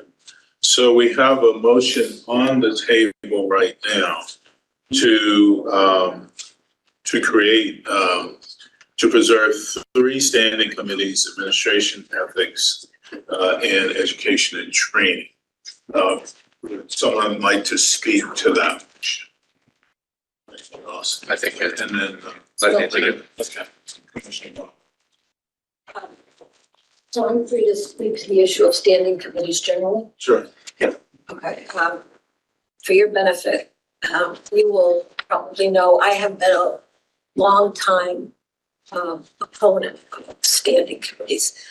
A bit of the history, they were created by the original commission members after we had 2 meetings. There was a team designated to consider whether or not we need committees, standing committees. And a resolution came back. And this resolution came back at a time when I submit none of us at that time knew very much at all about the operation of the SAGES and what it entailed. And to the extent there was a belief that standing committees might perform an institution function, that was probably the best argument that I heard at the time. But my concern at the time was that, another very important factor, I think the executive director alluded to this, when this agency first started, we had a tremendous number of vacancies for non-permanent incumbents in a variety of positions. We had no communications director or virtually staff at all. We had 2 acting general counsels. We didn't have a investigation. Yeah, I mean, the agency was decimated when we all arrived. And so the idea was that there might be a way to use the members to help in this crunch period. And I submit there was benefit to that. The communications committee, once we got Emily DeSantis on board working with Commissioner Cardozo and his committee, put together a terrific communications plan. That plan is up and operational, and the communications division is now running probably better than any communications department I've seen in a lot of agencies. It's very, very functional right now. Likewise, we were confronted with this enormous mandate to expand the scope of the training of state employees from about 30,000 to 300,000. An enormous undertaking in terms of the resources, the technology, and the like. And again, Commissioner Edwards, largely on her own, even though at the time I was a member of the Education Committee, I will say she worked with the staff and they put together a training plan. And it is a great document. And our training plan is now succeeding. We're going to probably meet with statutory deadlines. And so I'm not saying there wasn't a need for them that we didn't have the staff or we didn't have things. But I submit that the way they've come to work out is they have become unnecessary as standing committees, and that to the extent there are issues that require the input of members as opposed to the staff, I submit there are very few that require the input of just a handful of members. I would think if there's a policy decision to be made by this body, the way those policy decisions would get made is by having those who are expert in there, i.e. the staff, the very capable staff, to identify what those issues are and inform us, ideally in writing, as to what it is, what we should be thinking. And all of us, we're not so big. We're pretty close to the biggest we've ever been right now. You know, we're at best an 11-member body. For us to think we need to subdivide into standing groups to consider things, my sense is, no, when there are those things that require the input of the members, it should be the input of all the members, but in an efficient way. And the way to do that is in part what the executive director has suggested in revisions he's made to the underlying resolution, that there be more use of written communications. And those written communications, I believe, in the first instance, come from staff, not from the members talking among themselves or taking the staff time to talk, a select number of members talking to a select number of staff who are then going to have, namely the staff, have that same conversation again with all of us. I've seen it happen. We get these very repetitive, duplicative discussions. We had, when we were discussing our code of conduct, I think I saw that discussion 4 times, largely by watching committee meetings that I wasn't a part of either, video, or 4 times I heard the same, I heard our council give the same presentation. And so I think if and when there are issues that require the input of a select number of commissioners to try to get their head raised, and I have a hard time thinking about what those issues are. It seems to me there are means other than standing. And can I just give an example that I heard here today? When we were talking about legislation, and no offense, Commissioner Cardozo, you have done a great job in moving our legislative agenda forward. No question about that. There's this meeting coming up, and I heard the executive director say, we have the materials put together.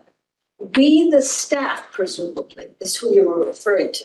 We, the staff, have the materials pulled together to go to a sub. But it seems to me the way we went through our legislative committee, our legislative program last year, there came a point in time where there was a document that listed what we wanted to think about. And I think that document was largely prepared by staff, because staff knows what laws need to be amended. They're hearing day to day from prospective constituencies about what needs to be done. And they can pull it together. They can give us the pros, the cons, they can do the legwork that speaks to the need for the legislation, anything that would normally be in a memo in support of the legislation. They're going to write that if it gets approved. Let that be done beforehand, rather than, and then presented to all commission members in advance in a written document to be evaluated. And if you have a comment, you submit it in writing. You can do that consistent with the open meeting, because it's not an open meetings law. You can do it consistent with the freedom of information law. It's going to be an interagency communication. I mean, there are vehicles for us to have that kind of deliberative process without creating this infrastructure that just needs to build on itself. And I think there are those issues, but I think there are far better ways to do it. And I submit you could do what we've been doing. If you want to have, I'm just going to mention the liaisons. To the extent you want to have a point person, a commissioner who has real expertise in an area and wants to pursue that, I think that would be fine. Commissioner Edwards has demonstrated her interest and ability in dealing with our training issues. Commissioner Cardozo has demonstrated a profound interest in our legislation. To have a liaison is one thing, but to have a standing committee is, I think, unnecessary, inefficient, and in fact, I think it slows us down. I think we have a vice chair and then Commissioner Edwards. Urge us to think carefully before speaking twice, because I think we're getting the views out, and I think it's really helpful, and I hope we can move to a vote once everybody's had their chance to jump in. I was the one who wrote the motion, the resolution that created the committees.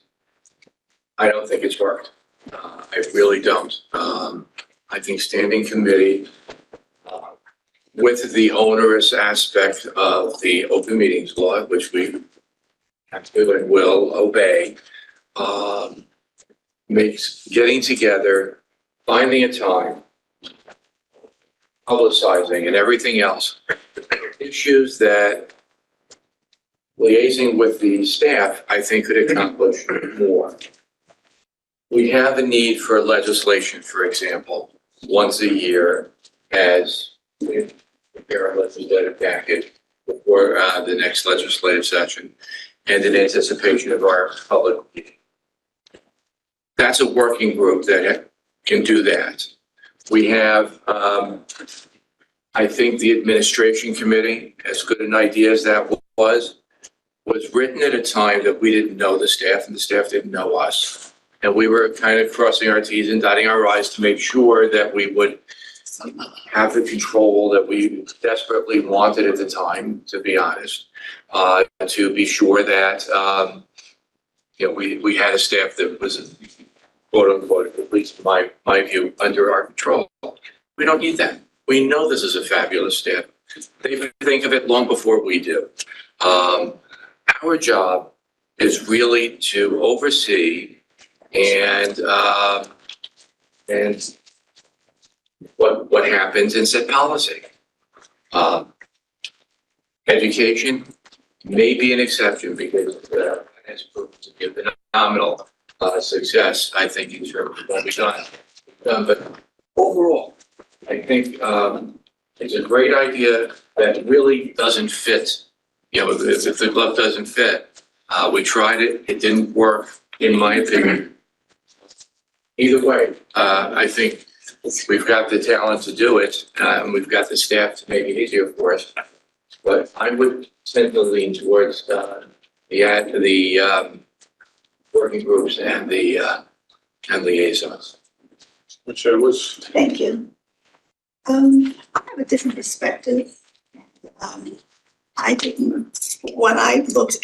I can entertain the whole idea of standing committees, I didn't see those committees being designed for the purpose of educating the commissioners and for the purpose of helping staff that was void of a full complement of professionals needed to meet the objectives. I more so saw it as a more meaningful way to exercise my fiduciary responsibility as a commissioner of this agency. When I came onto this commission, I was under the impression that the legislature and the executive branch really put this committee together to look at governance in a different perspective. And my sense is that the prior and I think that this mindset continues. The prior commission, and I think continues at this day, is that the roles and responsibilities of the commissioner and the commissioners and the staff is defined as commissioners is supposed to handle policy and staff is handling practice. And the two don't integrate. And I think that, from my perspective, that was one of I questioned whether or not looking at governance from that perspective contributed to some of the holes that occurred or the delays that occurred on the JCO and some of the other administrations that, commissioners were off looking at policy, trusting that the staff, yes, I will tell you this, I've been very impressed with the staff. They work over and beyond the call of duty. And I would say, from my perspective, 90% of the time, their judgment is consistent with what I believe after explanation. But to suggest that I allow that the commissioners allow that to continue, as well, they're great folks, and then we'll let them, we don't have the right or the privilege to have an opinion of practice think undermines the whole purpose of this commission in my mind. And that I really think that while we want the staff to have the flexibility to use their expertise to move the agency along, at the end of the day, the commission is responsible for what takes place in this agency. I mean, JACO commissioners, they was expelled because of things that went wrong. And I just feel that the establishment of committees is important because at least there's some, core group of people on the commission who has an in-depth knowledge of what staff is putting forth in terms of. Now, I admit that the commission's I want to admit what I have proposed. I admit that, we need to be very more clear about what our role looks like if we have standing committees. And that we don't want to micromanage. We don't want to stifle staff. And we don't want to lose the benefit of their expertise. I don't. But how do you provide oversight? What does that look like? And I think that even though we didn't achieve that in this round, as commissioners, we should be dedicated or devoted to finding what that medium looks like. I think that I had proposed, when I spoke with Commissioner Harris, I said, let's come up to a compromise. Let's do a hybrid where there are maybe we have too many committees. Maybe we should identify those fundamental committees with the ongoing operations. Like, for example, I don't necessarily agree with doing the legislative piece. I see that more as toward the study groups or task force groups. But things that we are consistently looking at, like training, like ethics, for example, like administration, there should be a standing committee to know that we've met with staff and can vouch that we've had an in-depth conversation to move forward with whatever recommendations put forth to us. We don't have that opportunity at staff meetings, and quite frankly, writing it out and sending back and forth in emails, one, is a time consuming, and two, I think that denies the public the opportunity to see what really is going on, because we don't have to include the public in that. And so I had proposed a hybrid. I think that my proposal included limiting the number of committees we have, limiting the number of meetings we have. We don't want the staff to create anything for us. We just want a preamble on what they plan to present and give us the opportunity and time to ask questions. So when it comes to the full commission, you have your fellow commissioners who you can concur with this, say we've read it and we've answered that particular question. Time again. I'm sorry. I think that the committee structure.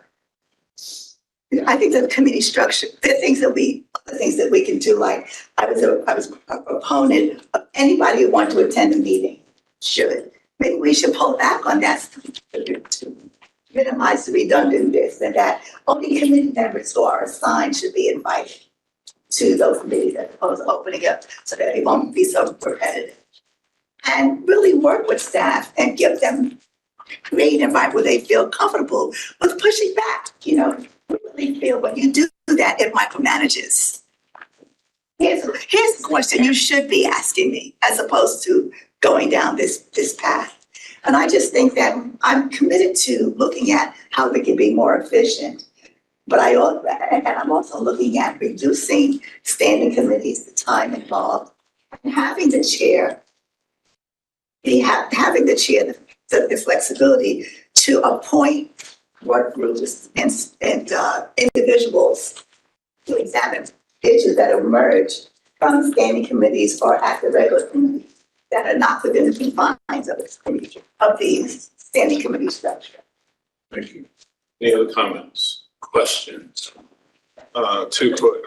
First, Seymour, Commissioner James, and then Commissioner Thomas. So I'll be brief. I know we have a limit on our time. I think the as commissioners, as Claudia said, we have a responsibility for oversight.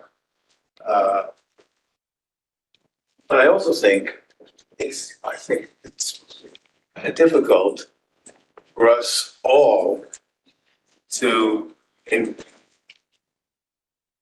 oversight over everything to the extent that we would like.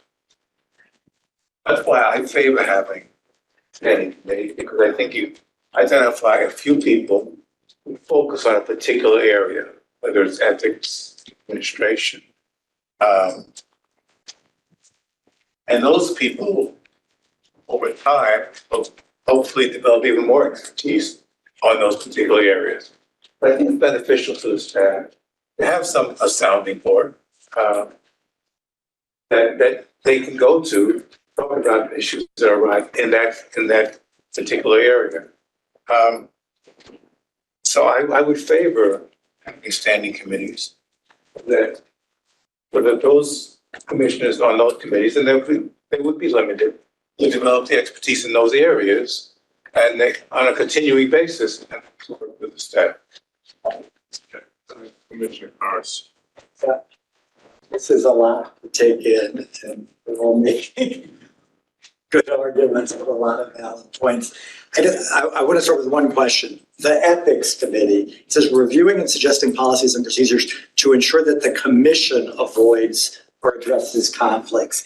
Is that internal to the commissions, to us? Because I guess that doesn't seem to me like a public-facing function. That seems more like an internal function. And I guess I feel the same thing with the communications function, which doesn't seem like, we would be debating press releases in public, as opposed to an internal facing policy. And then, but others, and this is all,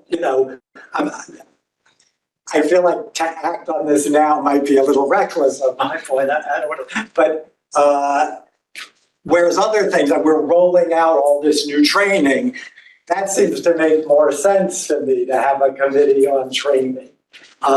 Legislation, if it's something we do every year, if we're facing all these contingencies, like what happens in some of these court cases, that's it, and we have to come up with a legislative agenda year after year. That also seems something, and they're big policy questions. That also seems something that may be more interesting to an outward-facing committee. But I'm just not sure. Hearing you all make these valid points, I think there is room for some standing committees, and I think it probably. I'm somewhat persuaded by the argument that we do have an obligation to oversee these big things that are being rolled out, or and maybe it can be done, or I haven't been here, I haven't seen the history of what happened over the last couple of years, but I'm just not sure that again, administration, I'm not sure if that's the type of thing that you would do. And I'm trying to look back at my history at the city council, which was all committee based. And, we would never have a communications or an administration committee, but we would have a committee on, that had oversight authority over some big city initiative that was being rolled out, So I'm sort of trying to analogize to that. Anyway, that's, or whatever those thoughts are. I'll just respond only to the questions that you asked about the text. And I'll defer to Commissioner Caraballo because it was her draft on the Ethics Committee. On the Communications Committee, I put that together because I think it was a conversation with Commissioner James where Commissioner James suggested maybe we should have a communications committee too. So I just took directly from the previous resolution, the one that's still in effect. I didn't do any more thinking about it than that. So that's why that language is there. And again, I'm missing all the history because I didn't know what these committees did when they, for the last 2 years. It's just like reviewing and suggesting policies and procedures to ensure that the commission avoids and or addresses conflicts. Like, to me, that sounds like the code of conduct. Yeah. That's right. And it That's right. exists. Except we're discussing it since October, That's right. and we haven't done anything yet about it yet. But it is. The Israel situation. Stop. Oh, Okay, see. yeah. I think that's executive Yeah. session. That's it, yeah. We can't do that. So, but you're right about that. So among, so among the things. Not sure what we're talking about when we're talking about these committees. Well, if it's any like, so I like to propose an alternative. And I'm not gonna do it formally, I just wanna express it. I think I could support, 2 committees that would be in existence as standing committees for a year, be reevaluated at the end of the year, based on just what I've heard. And that would be education and training. Education and training, because we do have it. We're training 300,000 people annually. And there's so many aspects to that I think there's the benefit of staff being able to engage the board on a more consistent basis, the commission on a more consistent basis, not in the about what this looks like, just kind of like a sounding board. And clearly with the issues that we've raised, just in terms of how we're doing business, with the court cases we're facing, et cetera, the ability to think strategically about what changes might need to be made at a legislative level and how we do business could be really important to this commission. Beyond that, I would recommend leaving it to the chair in consultation with all of you and the staff as to working groups, et cetera, sort of a version of what.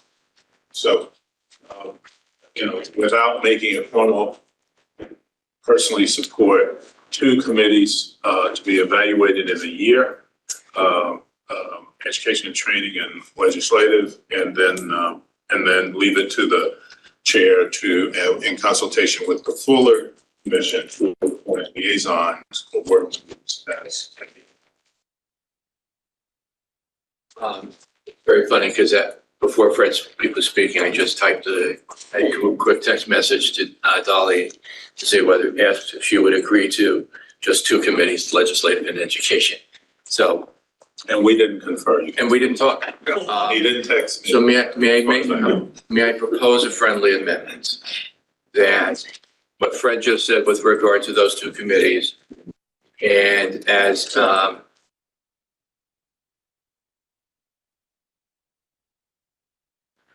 the committees be just the committees that meet and wait to hear the report from the committee.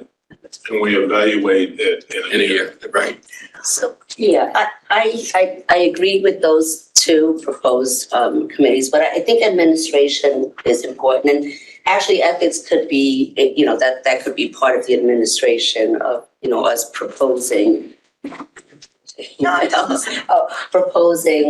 ways to do the things under category B.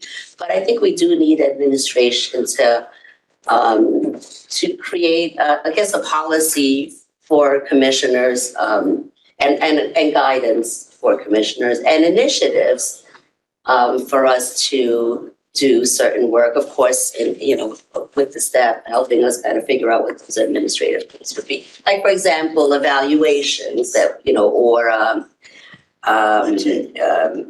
we did the compensation, but I do think administration is important. I think you had a comment on that.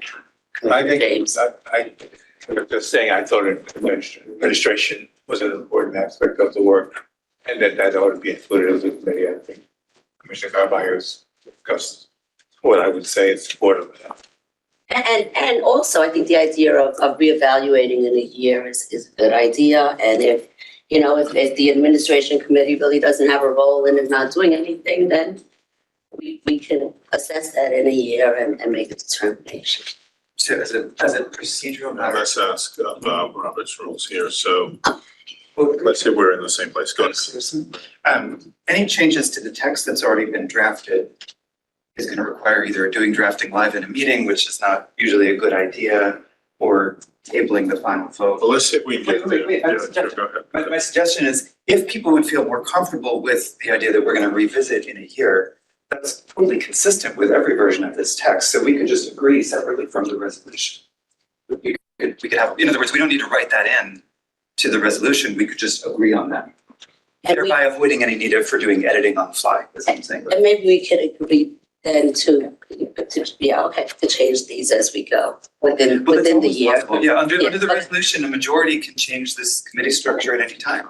So there's nothing in the resolution that precludes revisiting this next month. So, well, the good news is that this is being recorded. So we're gonna have, unlike executive session where we don't record our meetings, this one is recorded, although we do take notes on those and produce minutes. So this one is recorded. We can always go back to it to make sure that we have sort of, the precise language.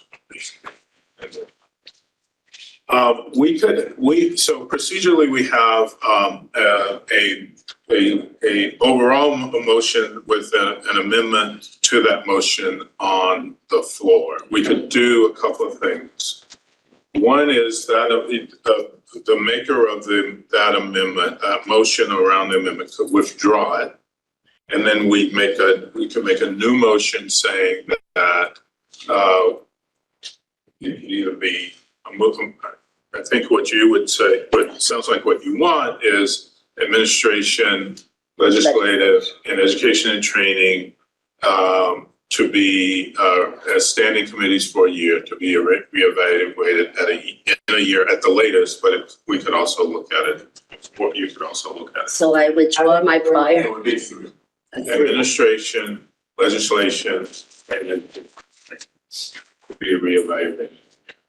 So I withdraw my proposed amendments and propose that amendment. So the motion is now on the floor is, as an amendment, is to establish three committees. Two standing committees. Yeah, three standing committees, quotes. Legislative committee, education and training committee, and an administrative committee on administration that will be reevaluated. That's which if I understand it, we can do technically by, I'm saying, all of that is going to follow the text of amendments 1A and 1B as they appear in the packet, with the exception of item 1B, that is the ethics committee. So we're deleting that. We're essentially swapping 1B for amendment 1B. Right, yeah, exactly. Right, okay, that's And then we're separately agreeing, not codified in the resolution, but separately agreeing that in 1 year we'll revisit the committees. Yes. Okay. So Dolly, did that all sound okay? That's Yeah, just so we know what exact- text we're having in front. Yes, okay, so. Second to that motion on the amendment. Got Commissioner James. All right, are we ready to vote on that amendment? Three committees, legislative, education and training, and committee on administration. Ready to vote? Yes. All those in favor of that amendment, please say aye. Aye. Those opposed, no. I'm sorry, it passes 7-2. Wow, I'm so happy. I just want to say, like, we've been working for a really long time. Even though I opposed it, I'm really happy that we've moved it. So does anyone want to offer the idea of a communications committee?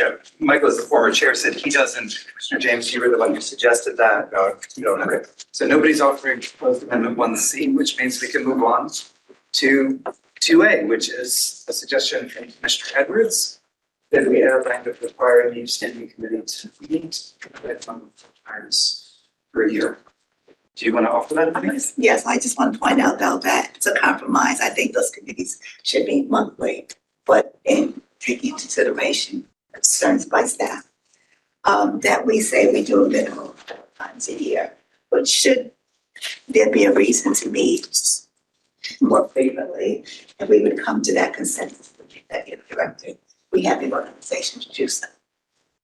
So with that, with that, I'd like to put forth the a motion to require standing committees to meet at least 4 times per year. Is there a second? Second. Commissioner Cardozo, you want to speak to it? I think these are the kinds of issues that should be left to the committee chair in consultation with the commission chair. Sometimes you're going to have to meet 4 times a year, sometimes more, sometimes less.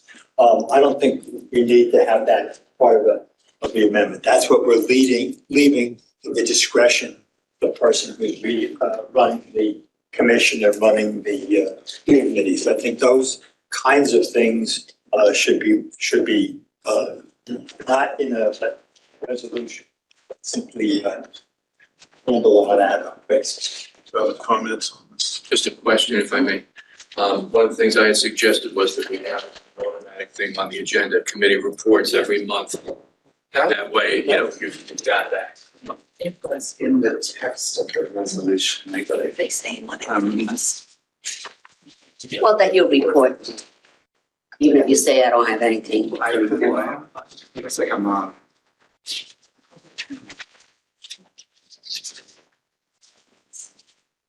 Okay, so maybe I should withdraw that. Would you like to withdraw?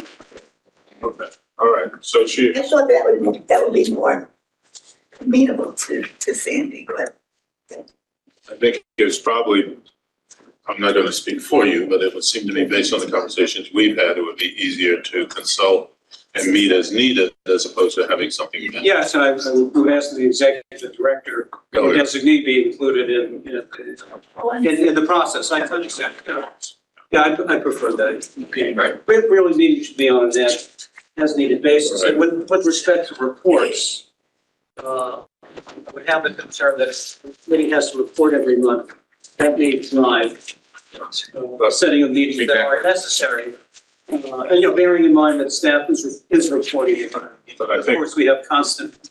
yeah, I think we made clear that there's no requirement that there be a committee report. that is part of the, not the amendments, but the core resolution that at each meeting of the commission, the chair of each one must report on their progress through their assigned tasks. It doesn't, yeah, it doesn't. But if we said, shall be asked report, and they chair could say, I have nothing to report. Right, the report can be work continues or not much going on. It doesn't mean.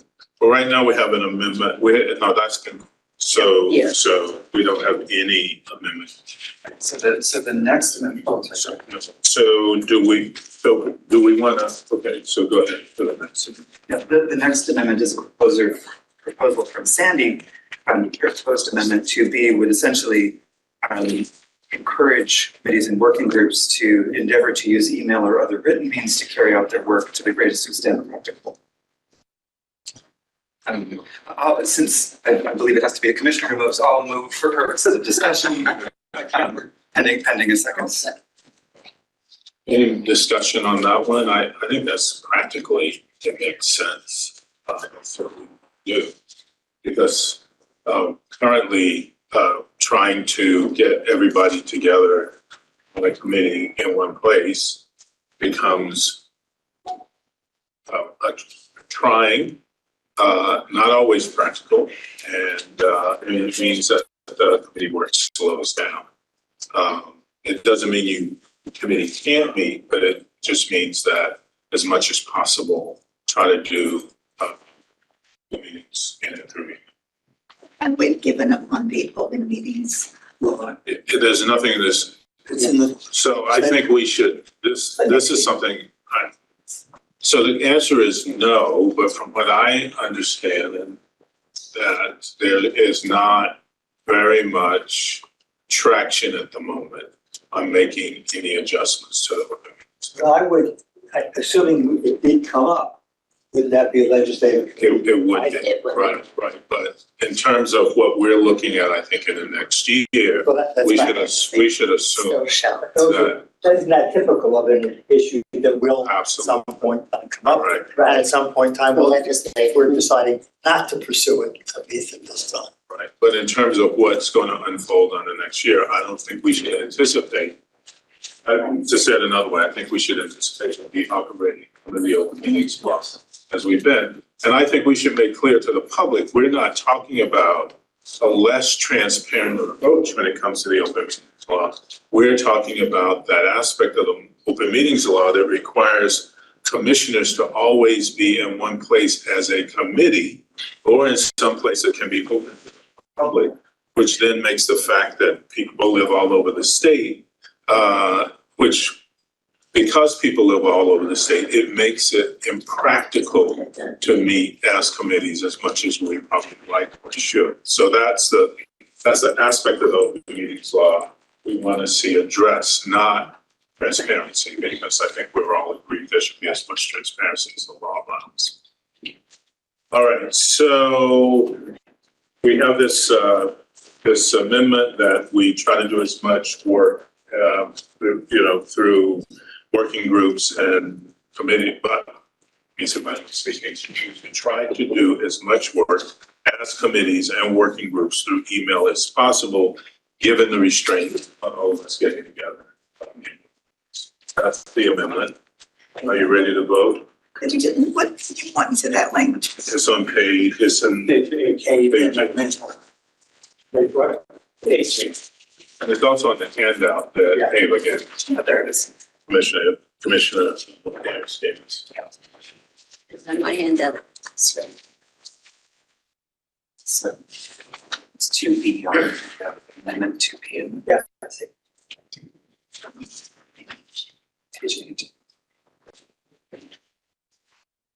It just feels like a loophole. I didn't get them circulated. It feels like a loophole, not a whole meeting. Let me say that's not the intention. The intention is to facilitate work and so that it doesn't come to a halt when meetings aren't being held, or when it's impractical, or when we have difficulty. As you know, over the past few months, there are any number of things we've tried to schedule. It's very difficult. Commissioners have many other obligations and commitments, but that shouldn't inhibit the work of the committee. And often, as we're talking about drafting is not always best done. At the table, when people have to get there and then rush off. Often it's better done. It's more thoughtful and deliberative. And exchange drafts, and it calls for it when it's efficient to do the work that way. Yeah, It's not in lieu of. It's we should do our work. You should do your work in the way that's most efficient, most practical, and most timely. Can we say that? As the amendment, I was serious. That's the amendment. Yes, as the amendment. That we will, yeah. I don't disagree with this, but I don't see this as a need for a resolution. Right. Seems to me, that's logical. The committee can. And so I'm not sure you need it in a resolution. I don't oppose the resolution, but I don't think it's at all necessary. Well, from my perspective, I think it would be helpful to have it as a kind of guideline. That there are many tools in the commission's toolkit. This one shouldn't be helpful. Did someone make a motion? Yes. There's an problem. All right, so let's proceed to a vote. So I'm sorry, this is on 2A. on to B. 2B.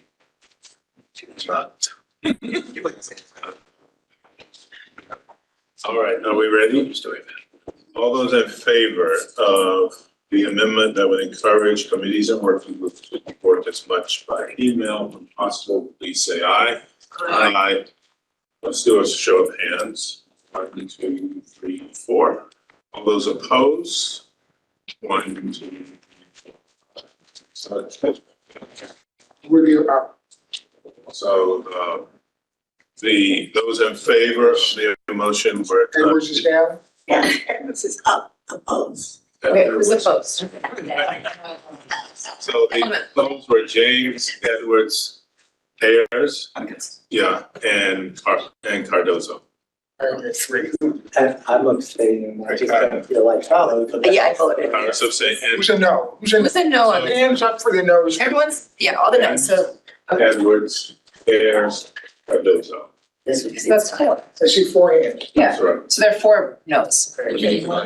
You were 5. What if? Thank you. Like, there was 5 hands before. So it doesn't, so it fails. Right, yes. Okay.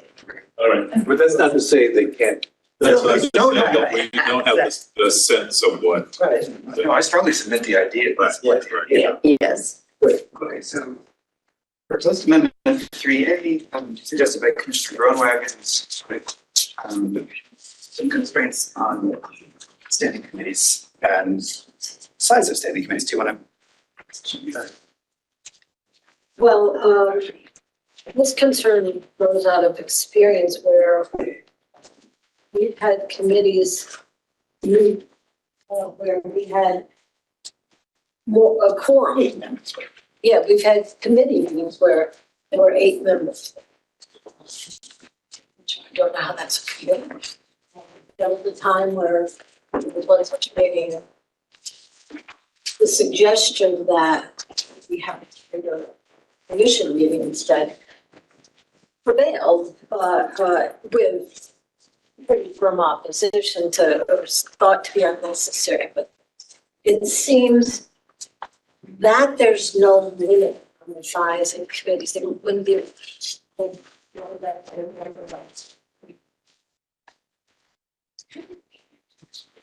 You know, it was kind of like, well, we've got to give these all up, and we have 5 members, and they were way too big, I thought. And my sense is, if there really are these matters that require the input of a select number of commissioners, I don't know why it can't be a small number of commissioners. I don't understand why it needs to be more than some very small. 3, I would submit, was arbitrary, but there's numbers that are clearly too big. And what my concern is, the bigger you get, you'll hear said that the committees don't make any final decisions, they just make recommendations. The concern with that is, though, is that when you have an issue that is so important that it needs this thought, you get this group to think about it in detail, which is a luxury to be able to think it all through. And then it gets presented to those that weren't part of it, and often presented as done. And the argument is that you bring the benefit of the thinking, and if you're in a minority and you have a dissenting voice, well, you have the opportunity at the full commission meeting to try to dissuade that larger group that's already been thinking it through.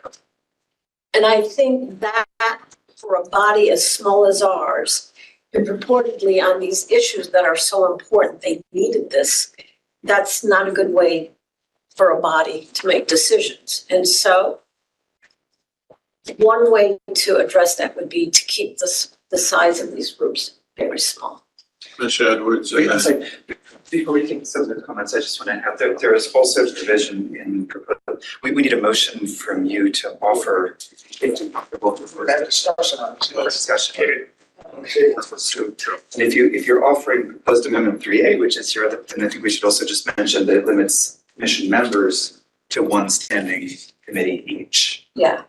Okay, so I would move that standing committees be limited to no more than 3 voting members, and that commission member be a member of 1 standing. The other thing in proposed 3A is the working group or an ad hoc committee will have a deadline for submission of their work. Is that in there too? I didn't know how you would put it. Yeah, I didn't know how you. Well, yes, well, that's a given. I would have thought that if you're going to assign work to a working group or a committee, that their tasks be defined and their work product be identified at the outset and a deadline. Was that your motion? Can I suggest that we vote on the size of the committees?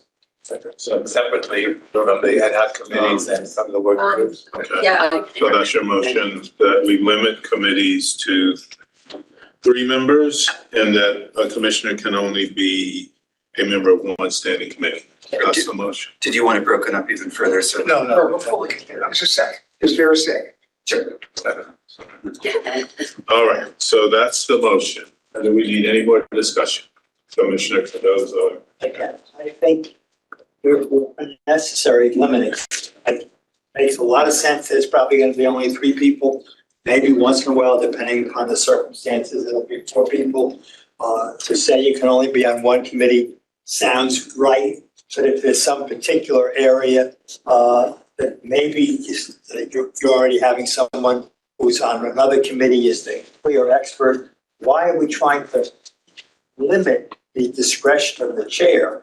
He or she will take that into account. Will also take into account that some people may be on a committee and some aren't. You want to get more people involved. But I don't agree that we have to bind the chair's hands in this regard. I think we should let the chair, the commission will vote on whether we're going to have a committee. At the moment, we're going to have 3 committees. The chair will take into account who should be on the committee. But I think limiting and beyond that is unnecessary. Commissioner Edwards. Concerned with Commissioner Goodell's. I think all of these points are good, and I fully agree with them. Limits on the number of people that we put on the committees, et cetera. But I don't feel comfortable with putting it in writing like this because it restricts. I think it feels like we are putting forth amendments to respond to the problems we've had this past year with how we've structured the committees, how the committees were ultimately structured. And I just think that we've learned, at least I've learned from that. And I would hope that the chair, whoever is designated, learns from that as well. And that we leave it to the chair to have discretion over how the committee is populated based on the comments, building on the comments that Commissioner Goodell has put forth. I like the points made. I just think we should. Mr. Carvalho. I think it's helpful to have a limit on the number of members of a committee, just because we've seen it really, I mean, you're right, we're responding to what has happened, to, a point where every member of the commission is a member of a certain committee. So I think a number like 4 is a good number just because of our size. If we have 3 standing committees, I think 4 is a good number. I don't think there should be a limit on whether a commissioner is a member of one or more committees. But I think a number is it is a good idea, just because it creates a limitation, and I think we need limitations sometimes, just to keep it manageable. So I would agree to limiting to 4 commissioners. 3. So I would ask for a friendly amendment that it be 4. I would just go with that one, not.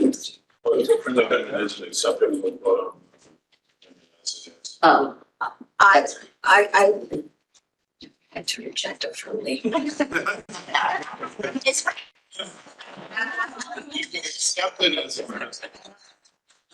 not very friendly, no. Consider it an unfriendly. You see the headline in the newspaper.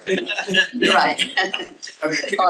But the reason, right now, there's. The reason being is, out of our next meeting, we will again be 8 members. And that's half.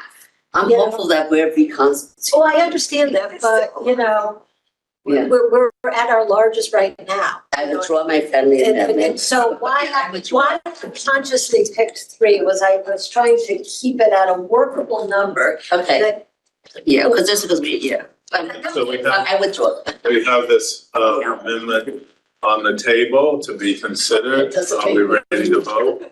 Amendments being 3. Amendment being 3, and then only 1 member per committee, or standing committee. Are we ready to vote? Can we vote on this separately? No. Almost 2. No, the amendment is as it is now, so unless. Do you want to friendly? No, I think we should just go ahead. Yeah.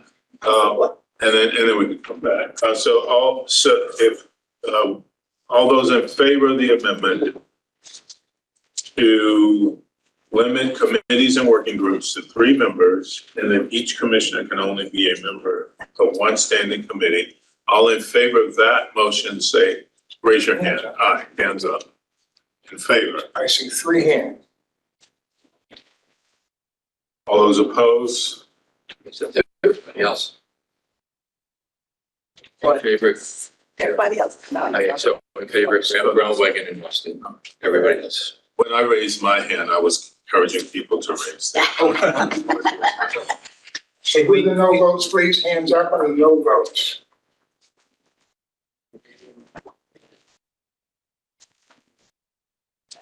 I'm still, no. Harris. And the only reason I'm voting no is because I agree with the sentiment of and the intent. I just don't think it should be codified. It's just more discretion. But I think Same reason, yeah. yeah, I think you're right. I do agree, but yeah. Thank you. I know, especially that small council. It's all right. So the next provision is the one that we friendly amended out of proposed amendment 3A. Specifically, shall we add that every ad hoc committee or working group has a proposed deadline for submission of their proposal. That was part of your idea, but we decided not to vote on it just now. So With the operative word being proposed. the proposed deadline, right?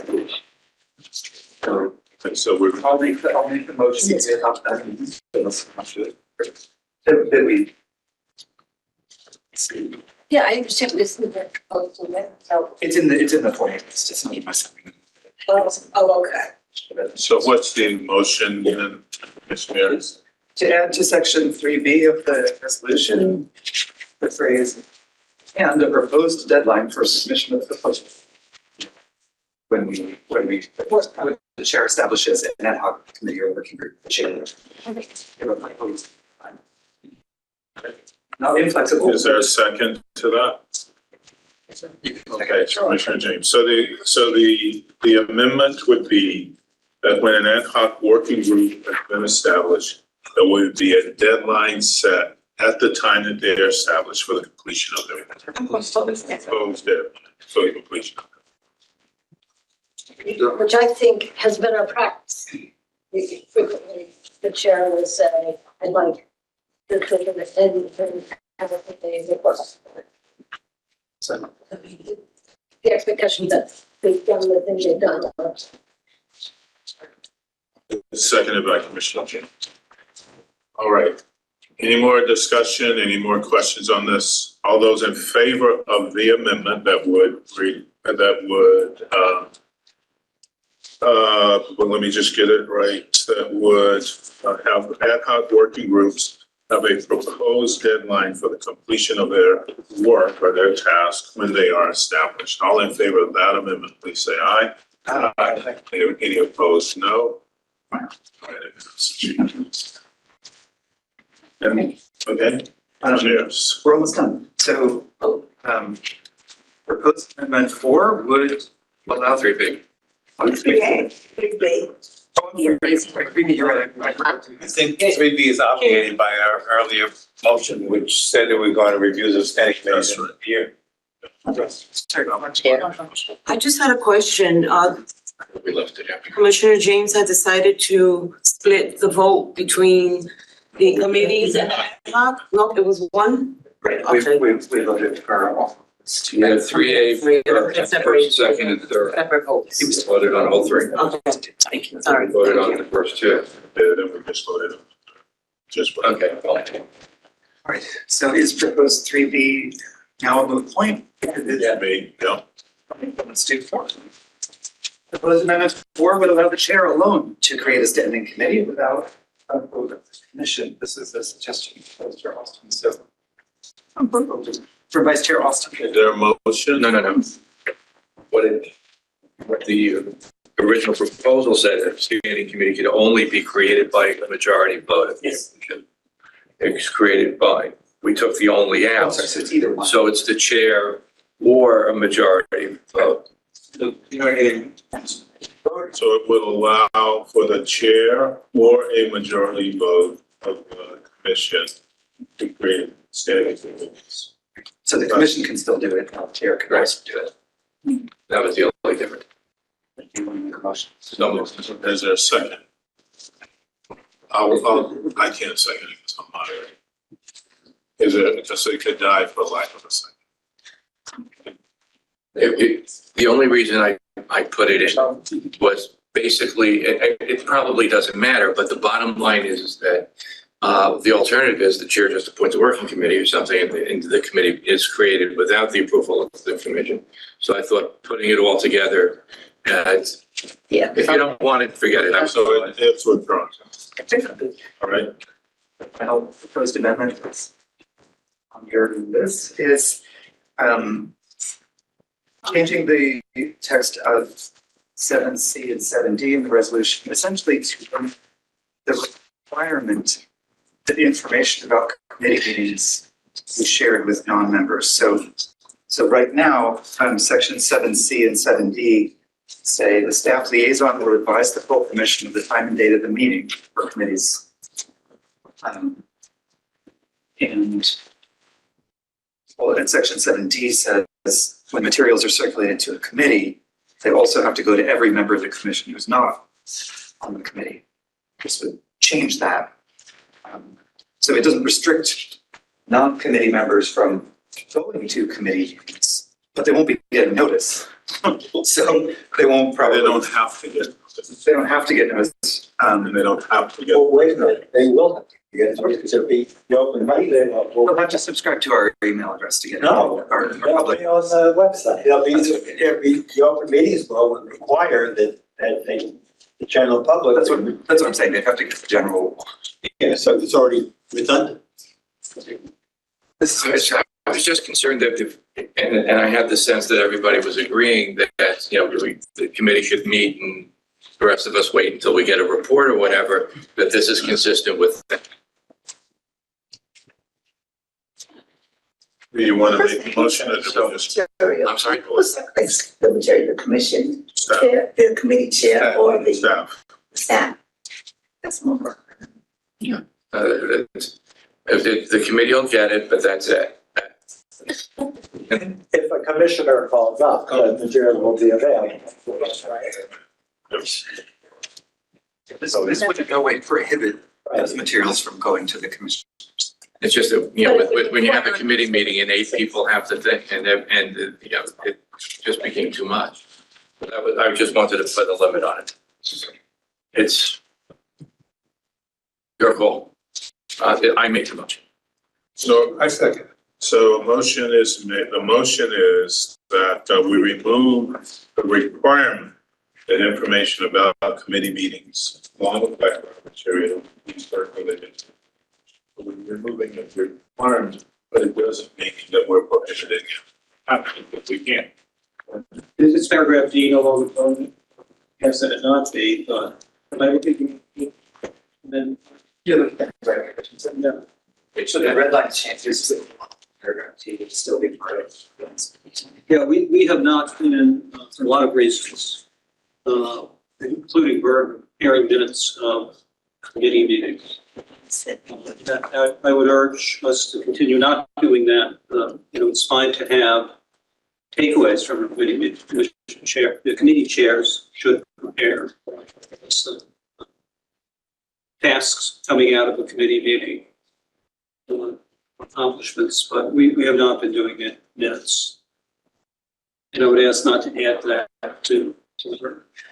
To clarify, what Sandy's talking about is a sentence that I forgot in my summary.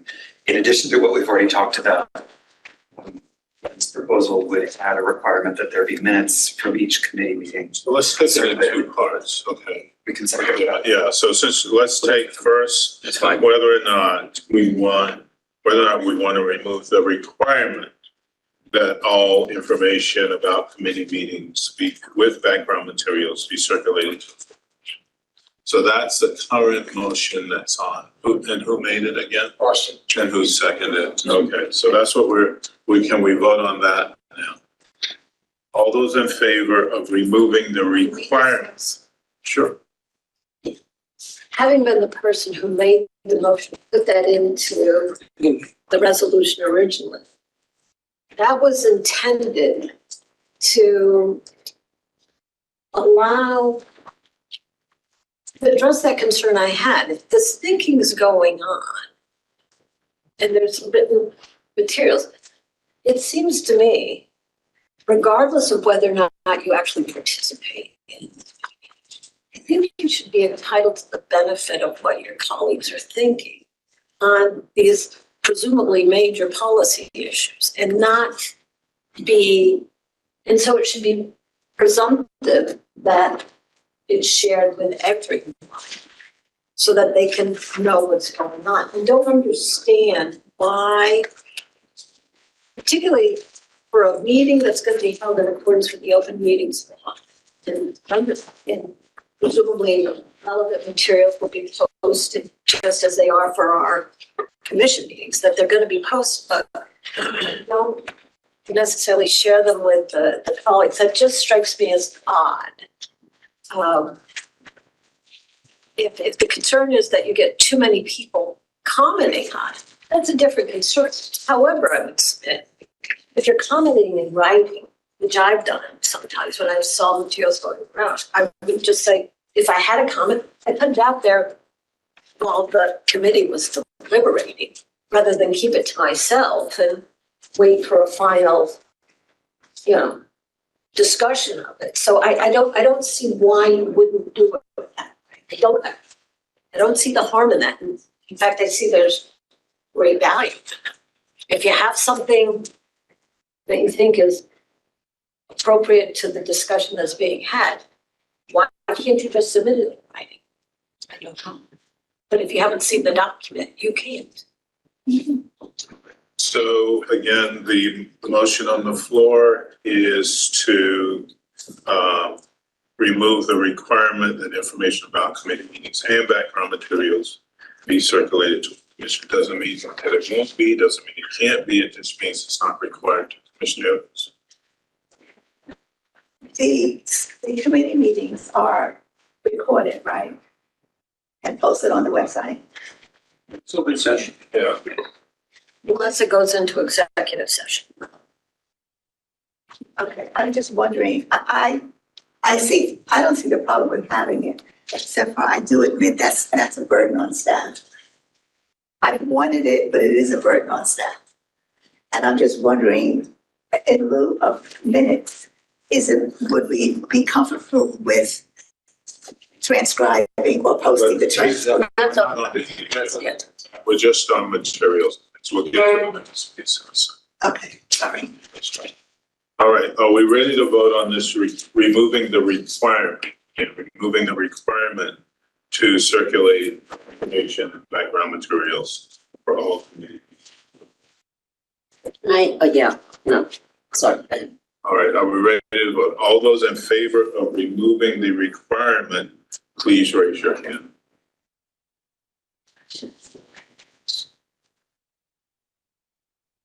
All those opposed? So the requirement stays in the amendments.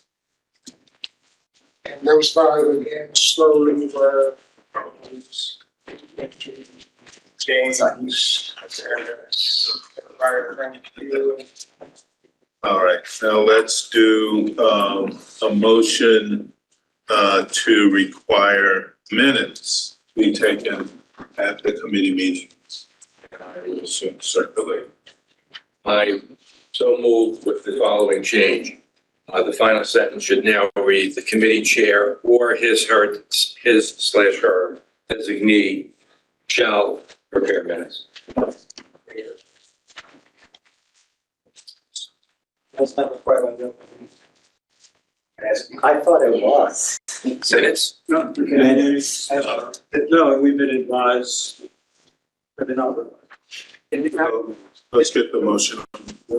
We do have the live stream that's recorded. We'll post that. So the motion is. So it's really unnecessary. All right, now we go. So motion to withdraw. Okay. we withdrew the motion, so there's nothing to. Okay. Since the meetings are recorded, anyway, there's a record. Okay, and I do, before I'm just, next thing, can I just say, clarify with staff? Tell me if I'm wrong, but my understanding of the reason why minutes are required for committee meetings is minutes are required for any open meeting. You don't take any formal action at a committee meeting. Right. And so there's nothing that, so the open meetings law minutes that are required are only minutes of final actions, which. Correct, it's an executive session, there's no action. Right. And then which is going to be voted on.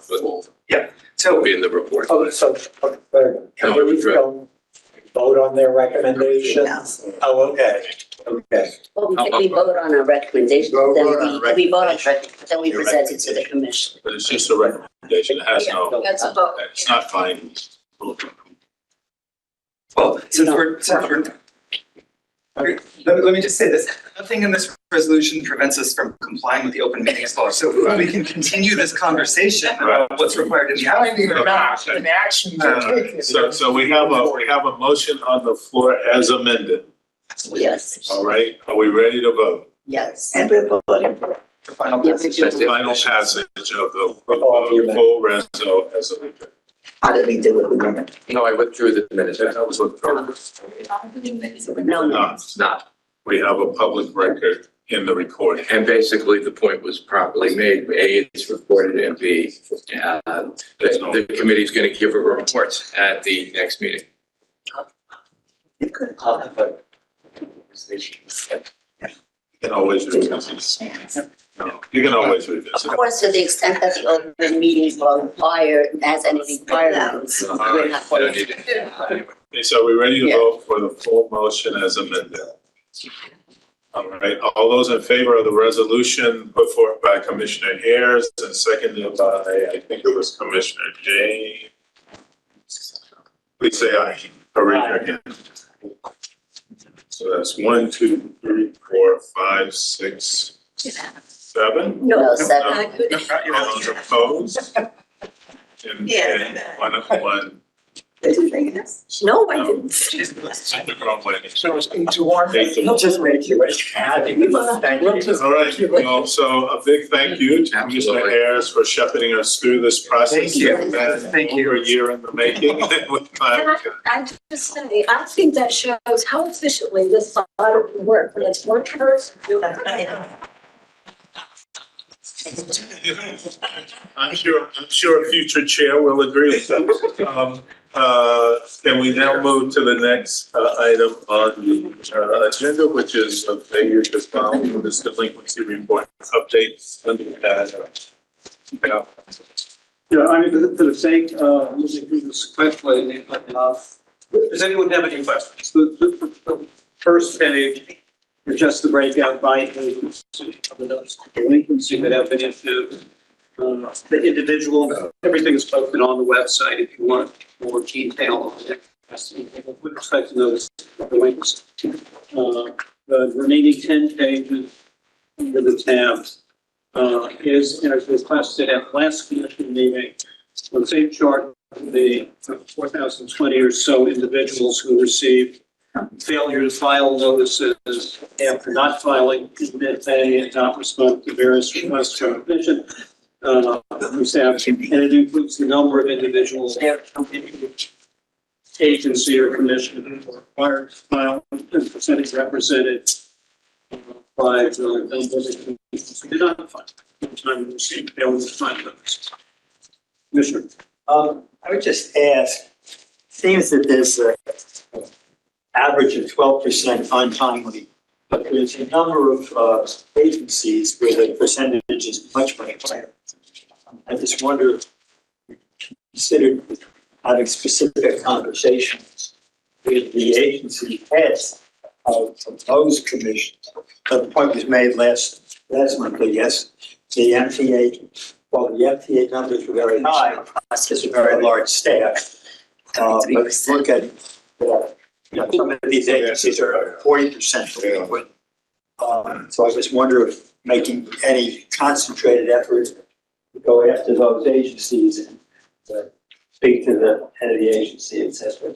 It's an excellent idea. I will say, as Melinda explained earlier, this 4,000 number has been now reduced to a very small number. So the number of delinquencies against this and from the other filings has gone from 4,000 down to 90 or so. I mean, and staff puts a huge amount of time, with a huge amount of time to get into recalcitrance to do what they should have done the first time.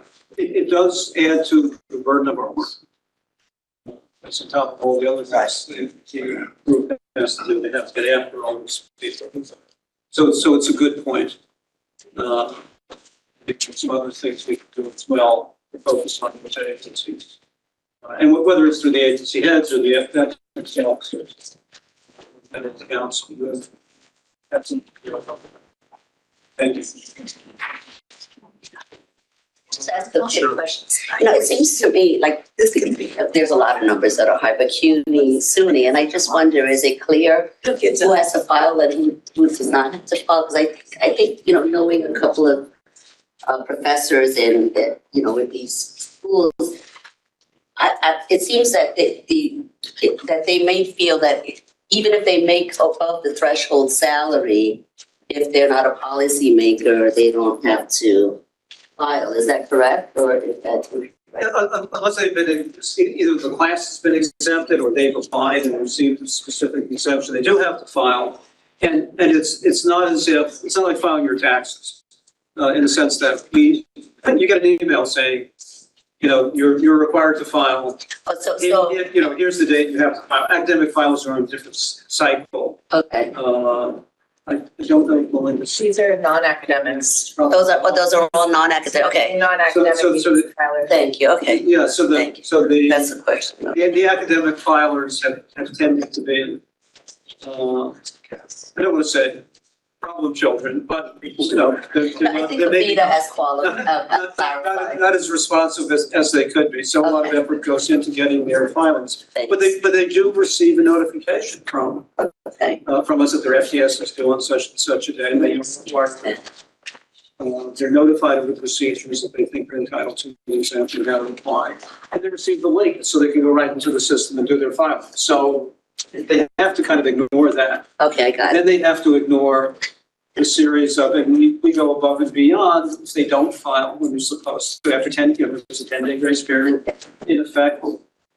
Thank you. And they get lots of communication. So it's not like, it shouldn't be out of the book. Thank you.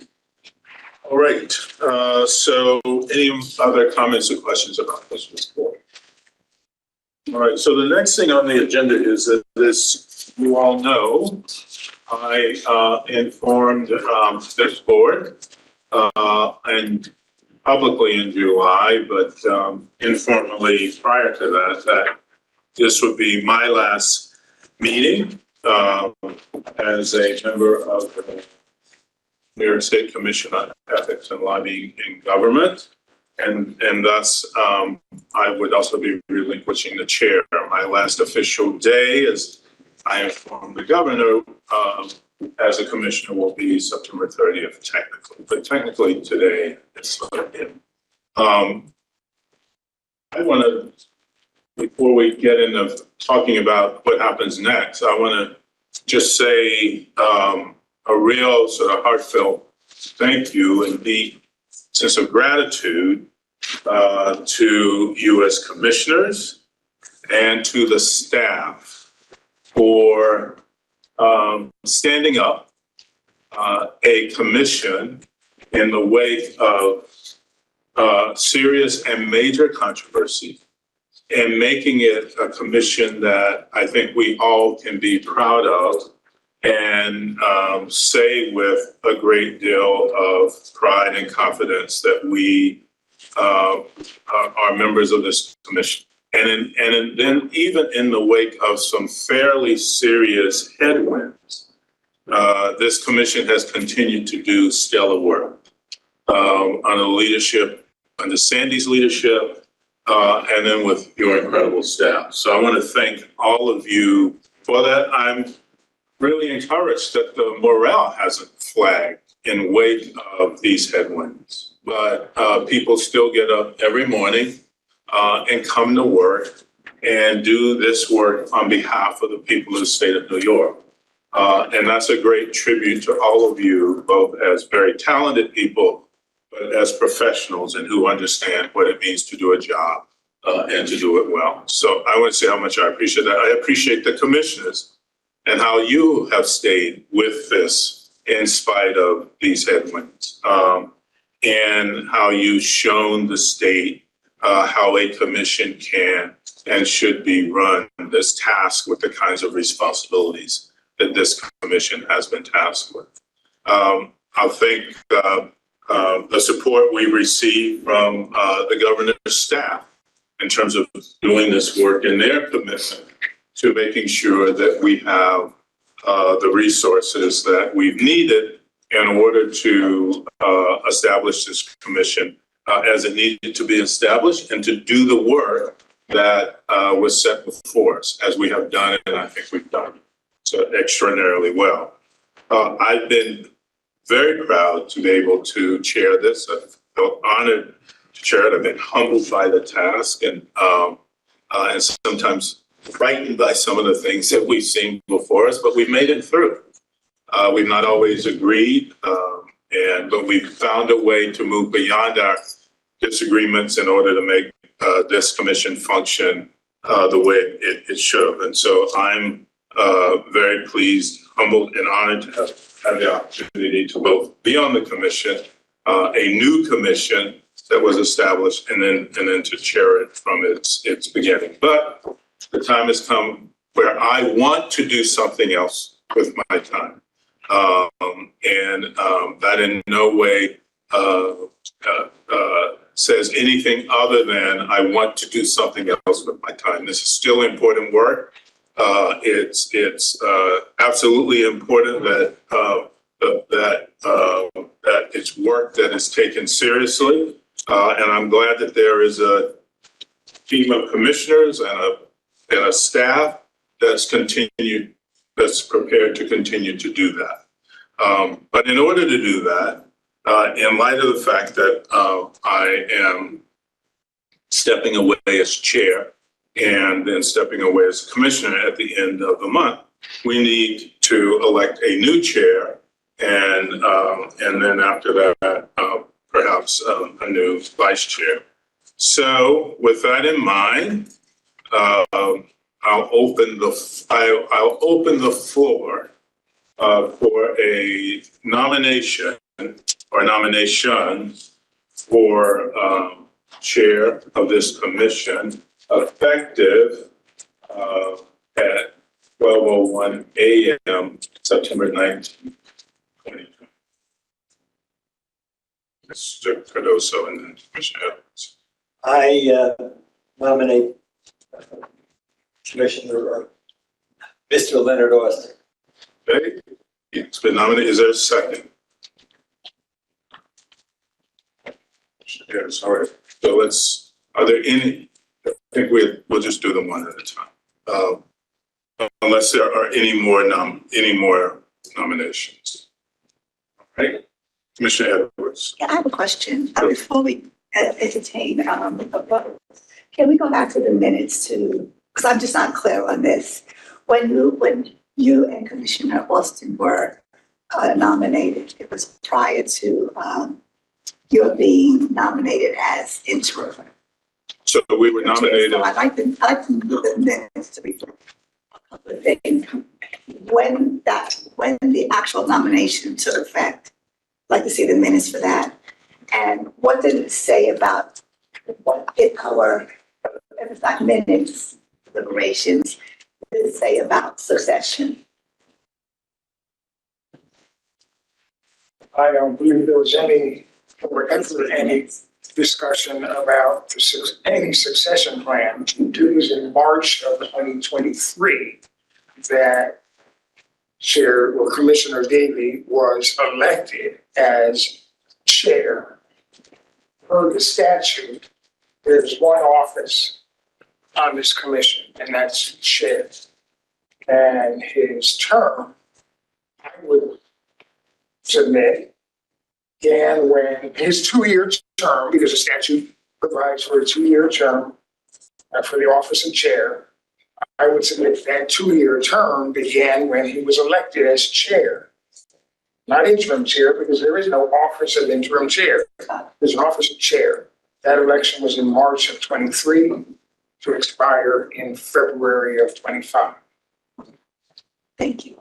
We did one other thing. You created the office as permitted by Section 9 of the Public Officers Law, created the position of Vice Chair Service Deputy.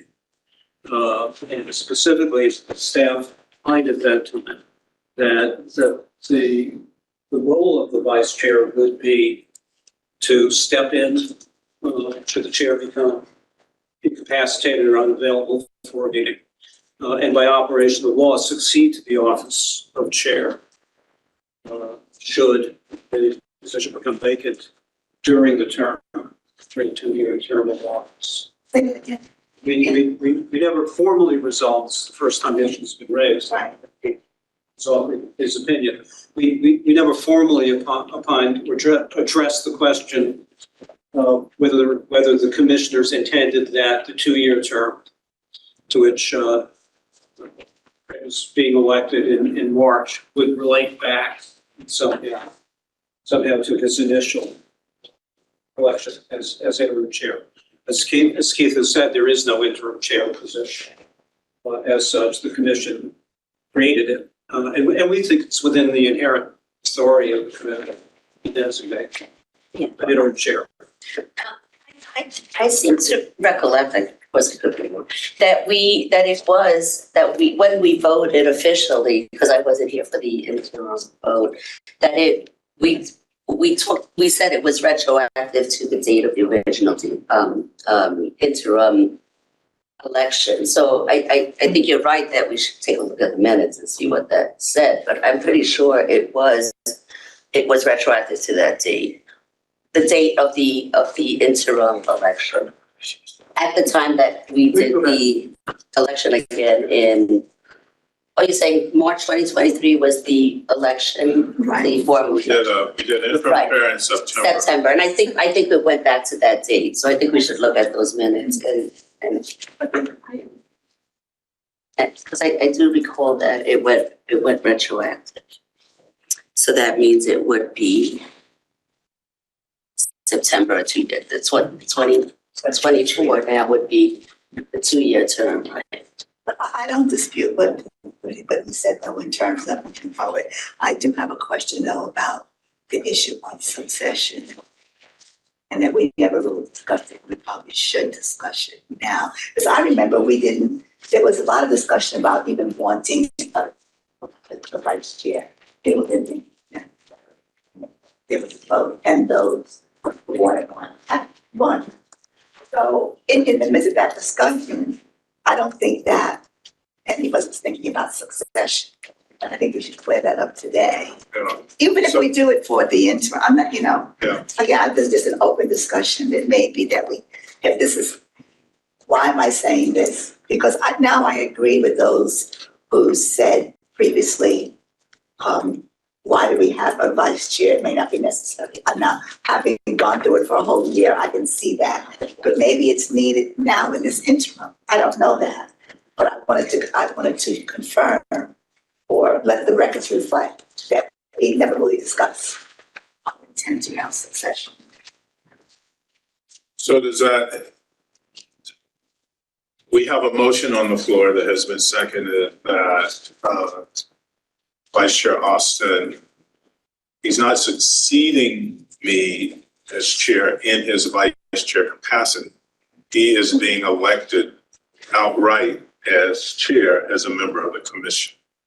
So this is not a succession per se.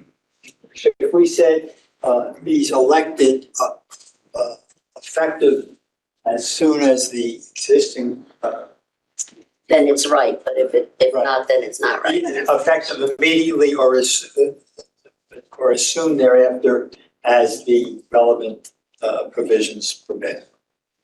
Well, if there's a holdover, which is maybe the question that. Or to serve as a interim chair given vacancy effective tomorrow, I'm the interim chair until they become the full chair.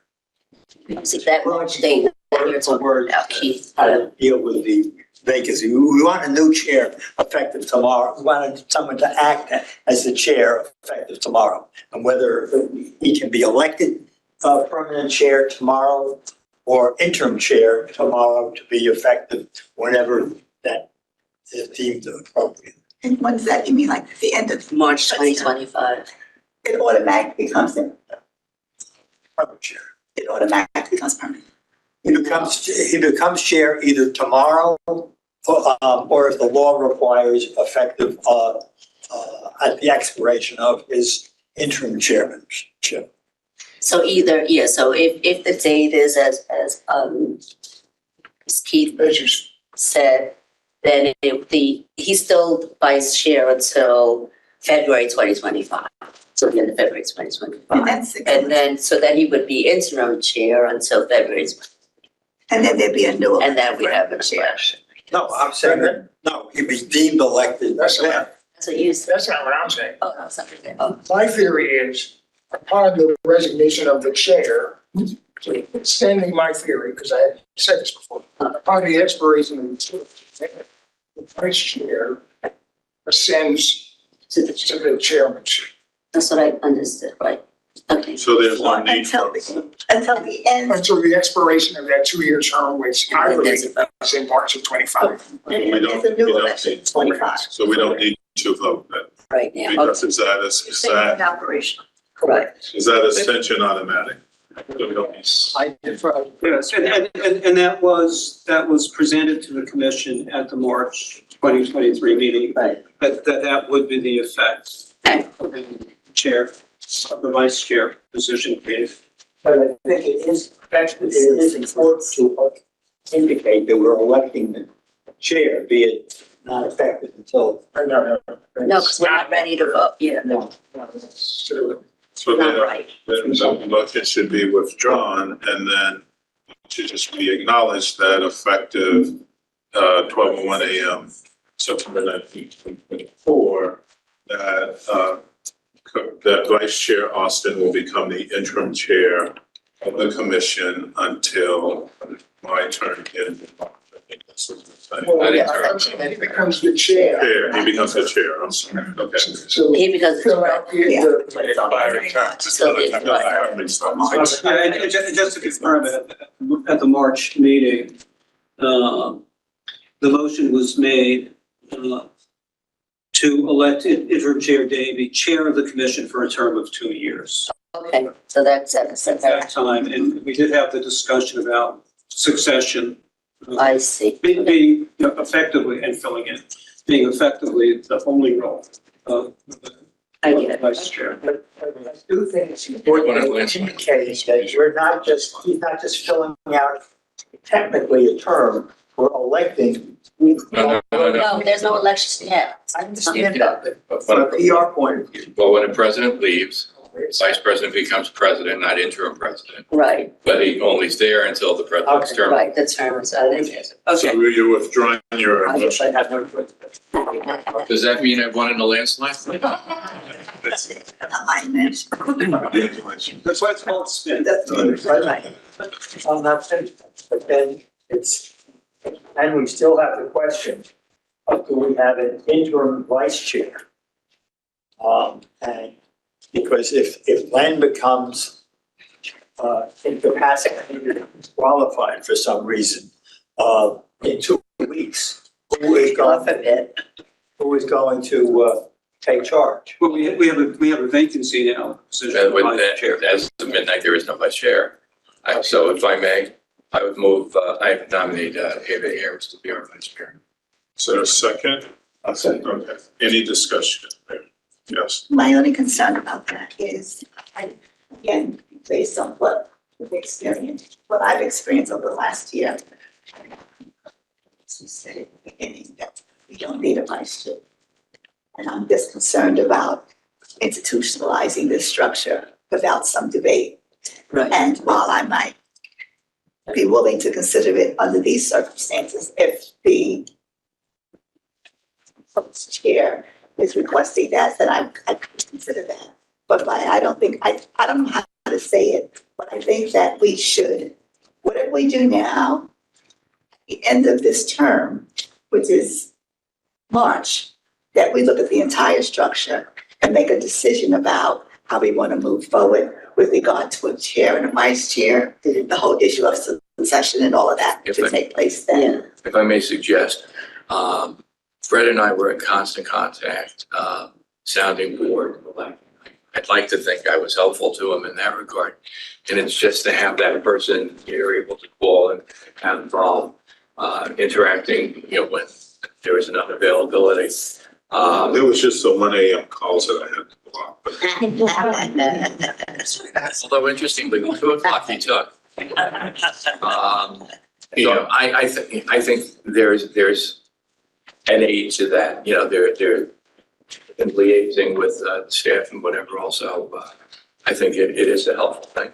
I would also think just from a parliamentary perspective, that since we created the office, we would need a majority vote to uncreate it. Well, we have a motion on the floor and it's been seconded. Commissioner Harris. I'd like to speak in the motion just briefly to say, I think it's important for somebody who's nominated to say whether they're willing to serve, which I am. Indeed.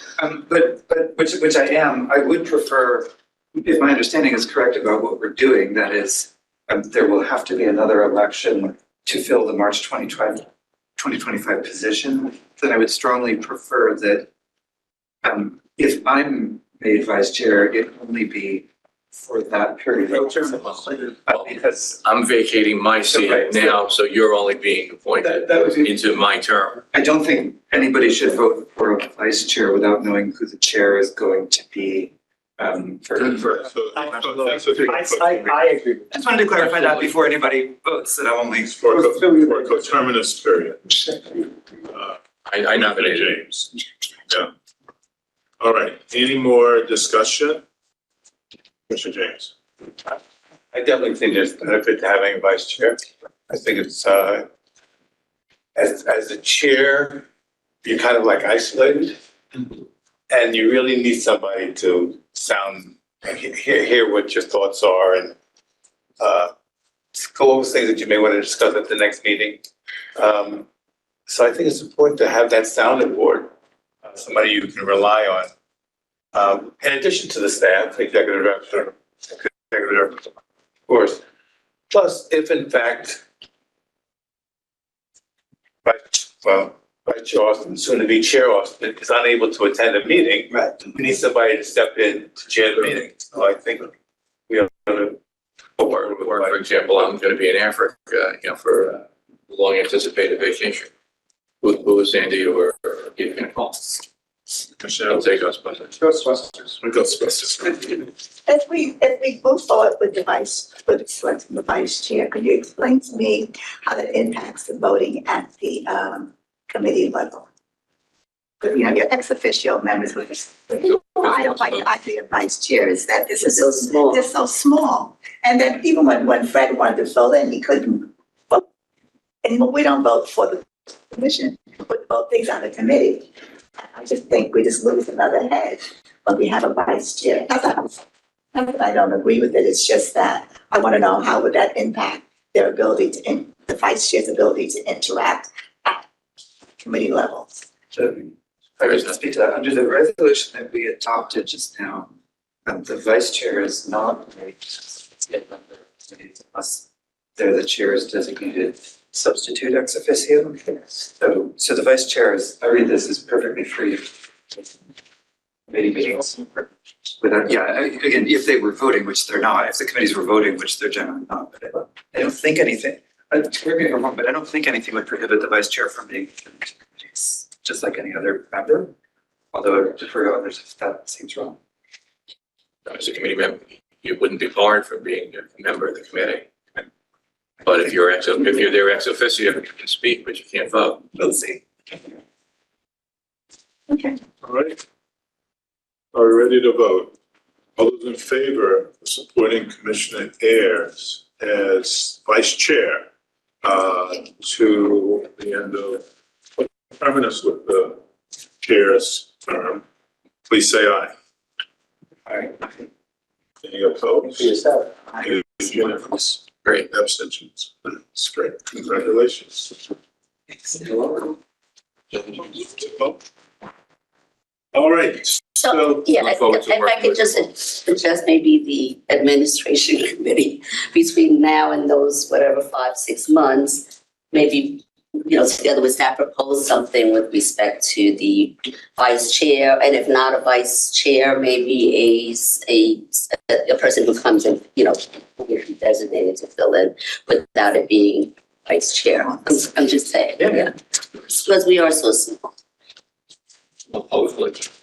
Yeah, before the meeting closes, I just want to thank Chair for the exceptional work that he's done.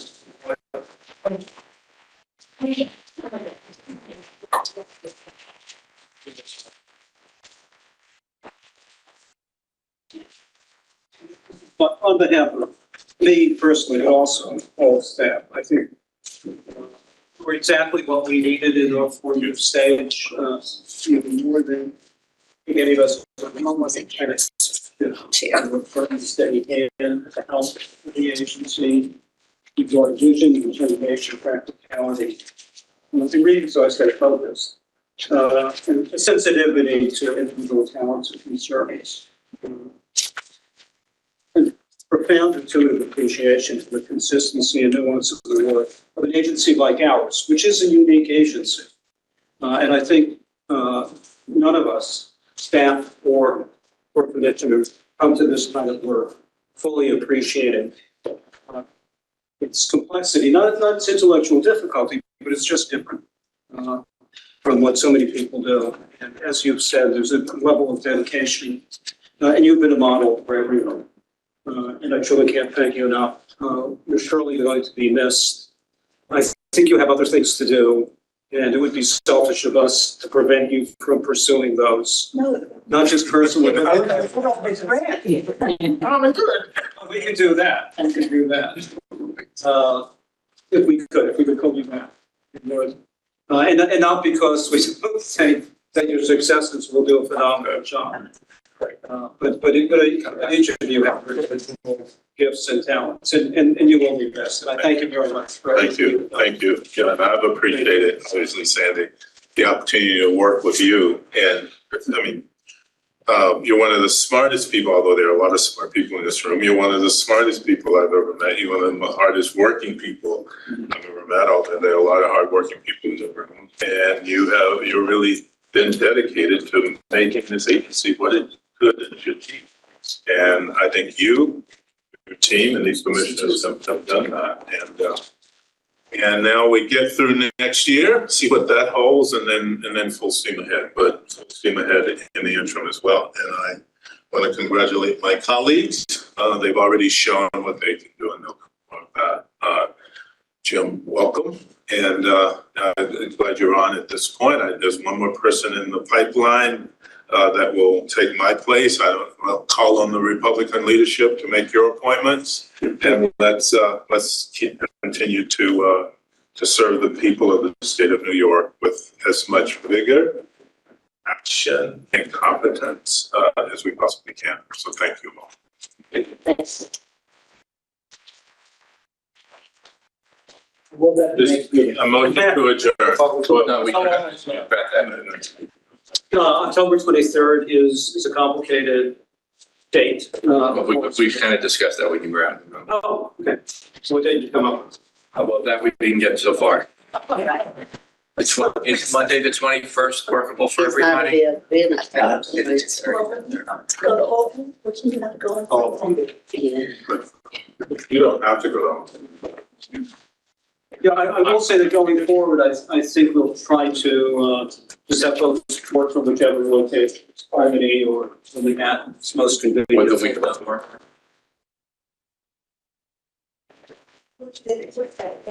Bye, Michael. I'll call you. The 16th, that's September. No, we're talking about October. when we get into the holidays, but. Yeah, that's, Staff needs some ramping up time. I was gonna say, yeah, that's, and I can't do the It's a little 16th. difficult. Yeah. Michael and I can't. I can't do the 16th of October. How about the 14th? 21st. 14th. It's okay with me. 14th is a holiday. It's a holiday. Columbus Day. So we will have, staff, yes. But other than that, it's perfect. How is the, well, the 16th is our public meeting? It's November, isn't it? That's November. November, that's November. Then I put it on the wrong. Can we do this by email or something? Just, yeah. So how, I'm gonna, so how about the 16th? we cannot, Michael and I can't do the 16th. Oh, the 16th we can't do.